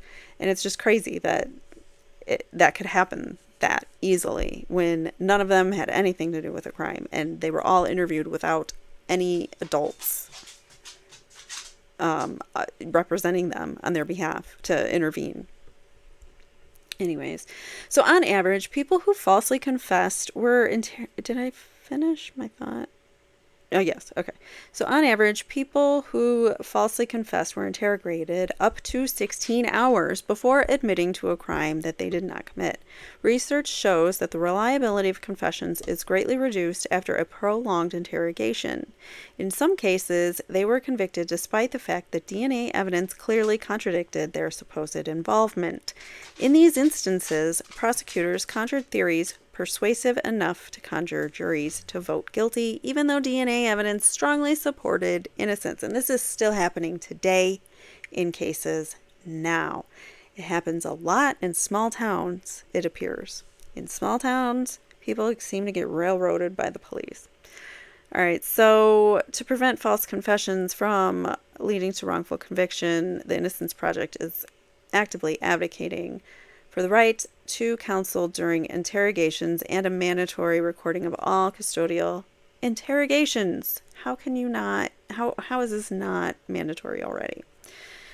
The latter of which improves transparency and creates a truthful record of what led up to the confession, which is what we need to see. Don't just tape the 20 minutes of confession that you have, tape the whole 16 hours that led to him confessing, where he'd been denied food, denied water, asked for a lawyer 13 times, and you still have made him confess. So those are the things we need to start improving in our justice system. They are also working to ban the use of police deception in the interrogation of juveniles. That's awesome. You shouldn't be able to lie to people, especially kids or, people with lower IQs. But how you know that, I don't know. That's why, being able to lie to get your confession, I don't think is a good thing. We allow this in our country. Oops, I didn't mean to click on that. I clicked on the wrong thing. So, harmful surveillance and investigative technologies. Harmful, unregulated, surveillance and investigative technologies can increase the risk of wrongful conviction and strip away the presumptive of innocence. Surveillance technologies that use algorithm tools such as facial recognition technology and AI, which is starting to take over now, frequently run the risk of misinterpreting personal information or using inaccurate information from databases that misleads investigations. These tools often cast a wide net, pulling innocent people into a broken system that enables wrongful conviction. To make matters worse, there is little transparency to this internal workings of these tools and how they collect, use, and store data. Many technologies already in use have been deployed before they were able to be fully tested and validated, and these too are unregulated and have little oversight. In addition to perpetrating racial bias, these technologies often store or exploit personal data, leaving vulnerable communities, especially those that have been historically criminalized, exposed to data harms. More often than not, these tools also enable tunnel vision among law enforcement, encouraging investigators to hone in on special individuals as people of interest, even in the presence of convincing exculpatory evidence. As the use of surveillance and investigative technologies continue to proliferate, we are working to understand their social implications and advocating for more transparency, oversight, and regulation, which we obviously need. It is so dire, especially now with technology evolving as fast as it is. We need the justice system to start catching up. That is a huge problem in our justice system. Why do I keep hitting cases? I didn't mean to do that. Issues. Inadequate defense. This happens often. Many of our clients were represented by lawyers who proved an inadequate defense. In some of the worst wrongful conviction cases overturned by DNA testing, defense attorneys were found sleeping in the courtroom during the trial, absent at hearings, or later disbarred for a pattern of misconduct. More broadly, however, lawyers who represent, that's the worst of the worst, but people who represent poor people often lack the resources necessary. Lawyers who represent poor, indigent people, indigent people, right? Isn't that how you say it? People who lack the financial resources usually cannot afford the high-paying attorneys that, do all the investigative work. They can only hire the public defenders to do investigative work that is only limited to the very limited resources that they have. All right, so most More broadly, however, lawyers who represent poor people often lack the resources necessary to investigate and defend against the evidence marshaled by robust police departments, prosecutors' offices, and crime labs. Like I said in other streams I've done, the power is with the state. The state has all the power backing them. They've got law enforcement, they've got all the medical examiners, they have everybody on their side trying to get their man. And if they're focused, highly focused on one individual who didn't do it, like they narrow their focus and they lose sight of all the other individuals, and therefore we get wrong convictions. All right, so where was I? Without investigators, experts, training, and compensation, defense counsel cannot meaningfully challenge the government's case, and the odds of a wrongful conviction increases. A 2022 report by the American Bar Association found that funding for public defenders, who are often the first line of defense for innocent people charged with crimes, would have to increase threefold in order to meet the standard of effective counsel guaranteed by the Sixth Amendment. So their funding needed to, this is 2 years ago, a report, needed to be tripled, basically. All right, so at the Innocence Project, we recognize that appropriate funding for indigent defense is a necessary component for the efforts to end wrongful conviction. Karen Reed has money, and that's why her case is out there and in the open, and she's not sitting in prison right now. She has the attorneys to investigate the corruption in her case. So basically, the law enforcement picked the wrong person to frame. But in most cases, people don't have the money and they can't fight it. So they do take the plea deal so they don't spend the rest of their lives in prison.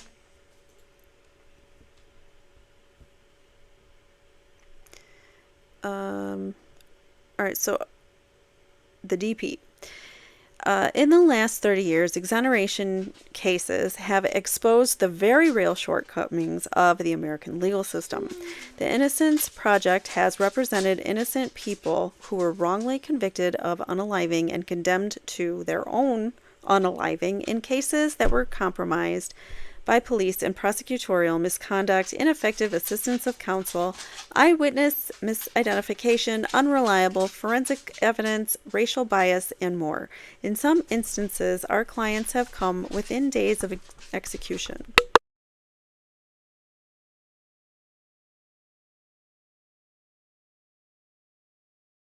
My dogs are driving me nuts. They want to EAT. It's time for their food. And they're just being annoying and whining. You probably hear him whining, my dog. All right, so since 1973, at least 190 people have been exonerated. Now it's 202 from DP in the U.S., according to the DP Information Center, DPIC. A 2014 study estimated that at least 4% of those sentenced to DP are innocent. At least 4%. These numbers don't demonstrate the full scope of the impact that the DP has on the problem of wrongful conviction, as the threat of the DP causes innocent people to plead guilty and induces false testimony from witnesses.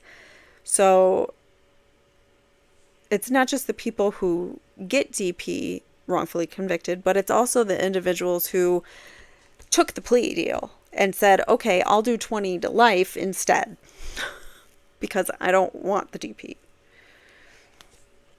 All right, so the vast majority of people exonerated from DP are Black and Latino, and more than half of death row exonerees are Black. Studies consistently demonstrate that the race of the accused and/or race of the victim plays an arbitrary yet determinative role in the administration of the DP. This is significant in the context of wrongful conviction because official misconduct has been documented in 3/4 of the cases of Black exonerees and 2/3 of the cases in Latino exonerees. while official misconduct is present in less than 60% of the cases of white exonerees. So that is very, very telling. Although the Constitution promises equal justice for all, race continues to affect every stage of the capital case, from arrest and investigation to eventual execution. Most homicides are interracial, white people who are more likely to end white people, so intraracial, so within their own races. But the use of the DP for interracial crimes, so against your race or a different race than yours, has always been lopsided. Nearly 300 black people accused of unaliving white people have been executed since 1976. That's almost 17 times more than the number of white people executed for unaliving black people, according to the DPIC. The Innocence Project currently represents people on DP with strong claims of innocence and supports coalitions working to ban the use of the DP in Virginia, Colorado, and New Hampshire became the most recent states to outlaw capital punishment, but 27 states still allow the DP and the U.S. military. All right, so misapplication of forensics. So misapplied forensic science contributed to more than half of our wrongful conviction cases and nearly a quarter of all wrongful conviction cases since 1989. Over the years, DNA testing and advances in forensic science disciplines have revealed weaknesses in the scientific foundations of several methods that were once widely accepted by the criminal justice system and used to help secure earlier convictions. These methods that we now know are junk science, we call this junk science, and it is not admissible in a court of law. Bite mark analysis, hair comparisons, tool mark evidence, aka ballistics, arson investigation, fingerprint analysis, dog scent evidence, comparative bullet lead analysis, bullet lead analysis, is that lead? Yeah. Shaken baby syndrome diagnosis, and bloodstain pattern analysis. In these cases, forensic science practitioners provided misleading testimony that exaggerated the connection between the crime scene evidence and the person of interest, mischaracterized exculpatory results as inclusive, or downplayed the limitations of the forensic science method that they had used. And this is happening now as I'm talking about the Wisconsin versus Zachariah Anderson case.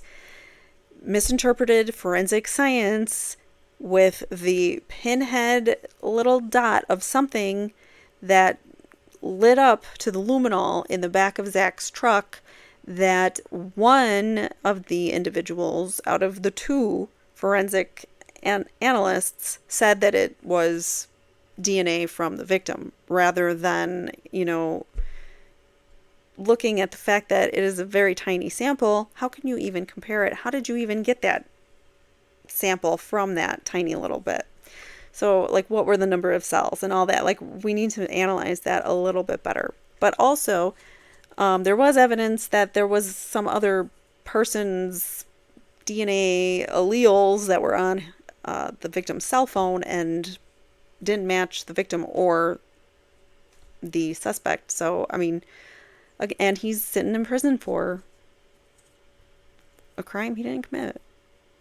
All right, to strengthen forensic evidence, we educate judges, attorneys, forensic experts, and other system actors on the limitations of certain forensic methods and urge them to examine scientific evidence for accuracy and reliability.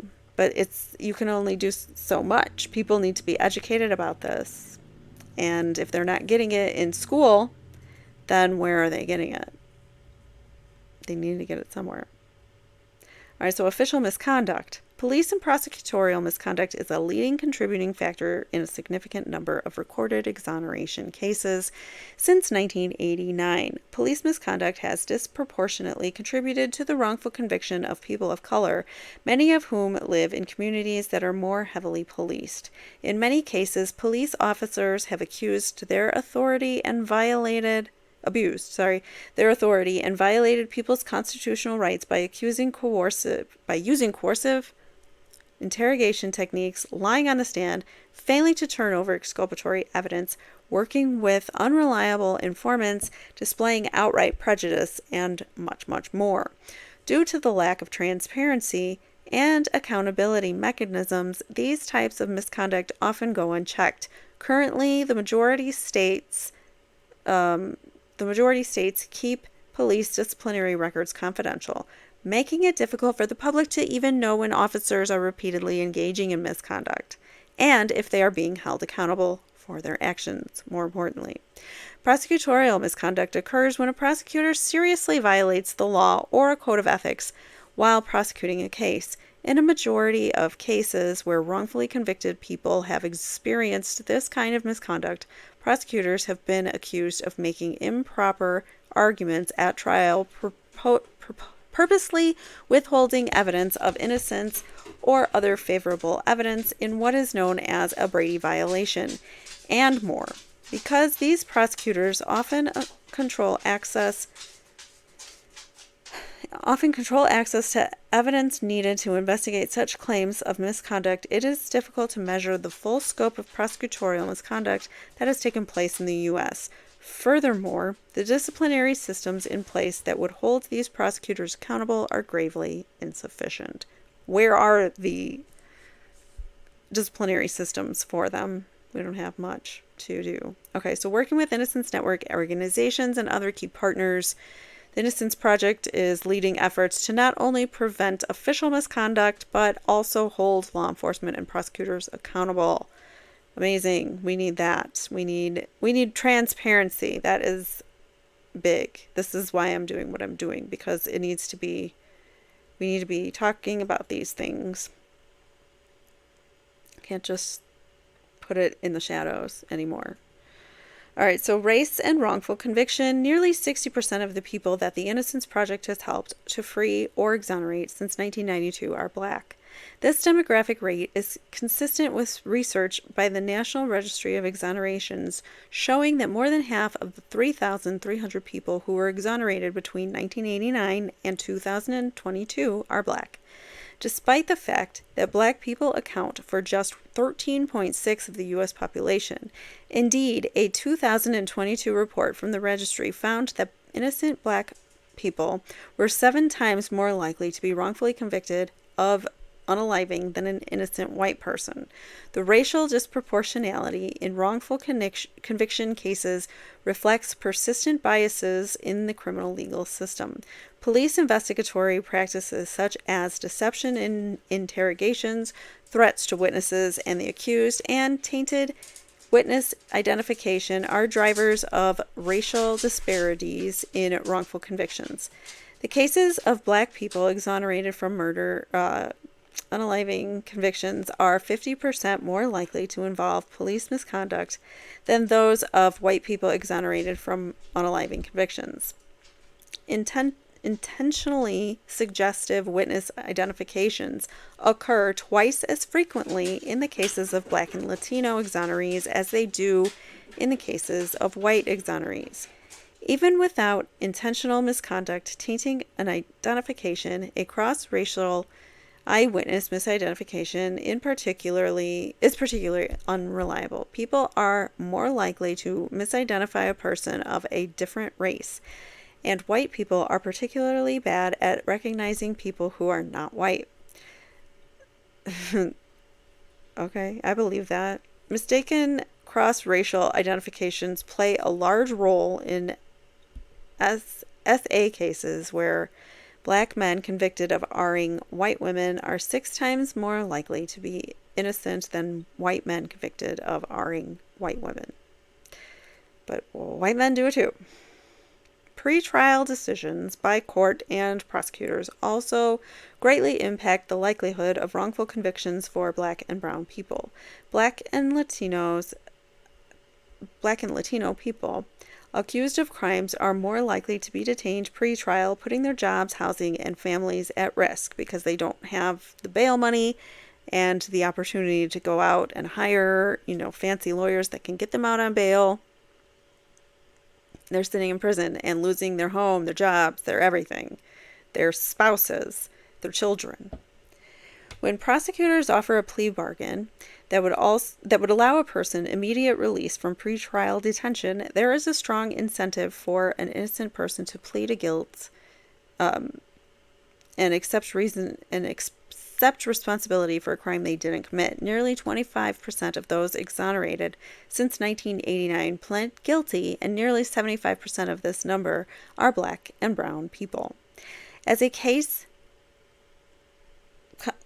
comes to trial, race-based exclusion can shape the composition of the jury, which affects the likelihood that an innocent person will be convicted.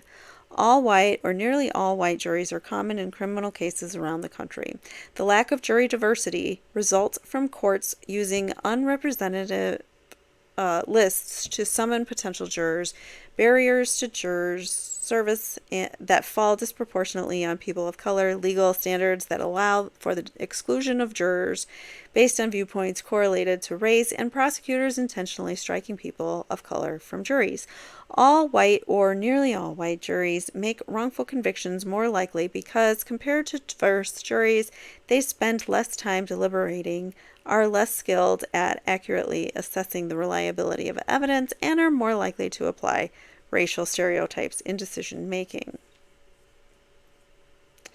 After a conviction, wrongfully convicted Black people can fight for years or decades before being exonerated. The National Registry of Exonerations has found that it takes Black people on average 3 years longer than white people to be exonerated in unaliving cases. Black SA exonerees spent an average of 4 years longer before exonerated. Some of this delay is a result of official misconduct that is prevalent in the cases of Black exonerees. In many cases, evidence that should have been provided to the defense before trial remains hidden for decades. To address the disproportionate and unjust treatment that leads to the wrongful conviction of Black and brown people, the Innocence Project is committed to strengthening people and prosecutorial accountability, ensuring that interrogations are recorded, and improving lineup protocols. Okay, so they're doing a bunch to save people from being wrongfully convicted, especially on their race. And last but not least, unreliable and unregulated informants. Jailhouse informant testimony is a common contributing factor of wrongful convictions later overturned by DNA testing, and of wrongful convictions stemming from DP cases.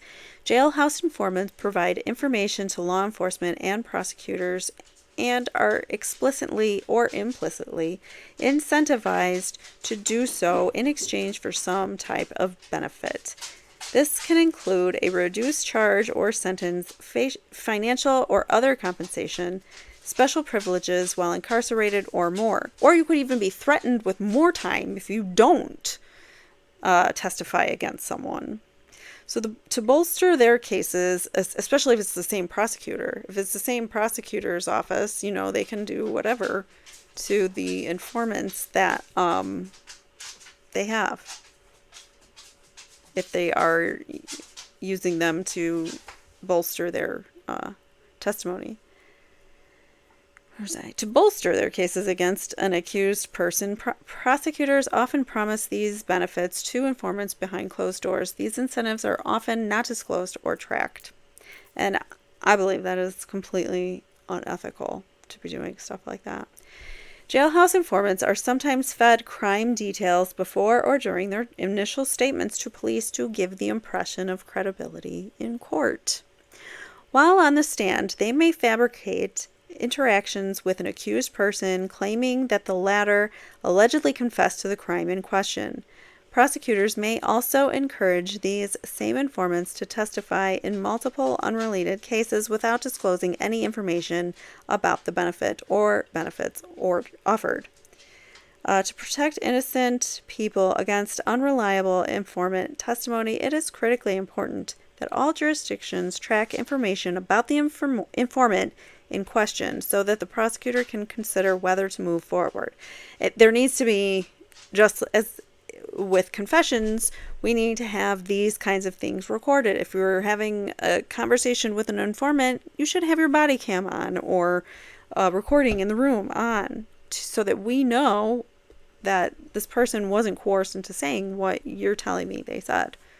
And written statements of what the police officer says without even a signature from the witnesses, such as in the Karen Reed case, all the statements from the witnesses were reiterated back in a police report by the police officer who took the statement. So it's in his words, it's his writing, it's his perspective. There, I'm sure, are things missed when you do it that way, so you don't get the full perspective, the full picture of everything. That's why body cam, I think, should be mandatory for everyone all the time. You know, in these positions, these public positions that are meant to protect us. These public officials should have recordings, body cams on. I mean, obviously, when you have your private lunchtime or whatever, turn it off. When you have a private call to your wife in the middle of the day because whatever medical stuff, turn it off. But when you are on the job, if you're just sitting in the car doing nothing, your body cam should be on, because what if something happens in front of the car and you didn't have your body cam on? You didn't get it. Your cam or your dash cam on. You should always be recording. That's my opinion, and I'm sticking to it. And for reasons like this, like the unreliable informants, unreliable confessions, coerced pleas, eyewitness misidentification, all of these reasons are why we can get wrongful convictions, and they're all the reasons why we need to have more transparency and accountability in our justice system. And on that note, I'm going to conclude our first episode ever of Innocence Lost, Wrongful Conviction series. This was more of like a background and background information that can help us moving forward as we start to look at cases, specific cases. We're going to look at one case per week going forward. So my videos will be much shorter in that time frame, but we're just going to do shorter videos in the future of just one individual person. Rather, this time, I really wanted to give you a good idea of the impact of the DP, the impact of innocent people being in prison, and how that affects others, how our justice system affects people being put in prison who are innocent. So with all of that being said, I know we took in a lot today, so please let me know your thoughts. What are you thinking about this? Do you think confessions can be coerced by law enforcement? Do you think that if anybody confesses, they must have done it? Let me know your thoughts below. Don't forget to like this video, comment, subscribe, and I will see you in the next one. Take care. Bye now.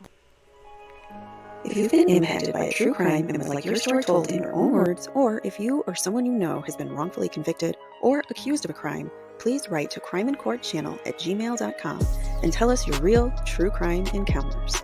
Thanks for watching.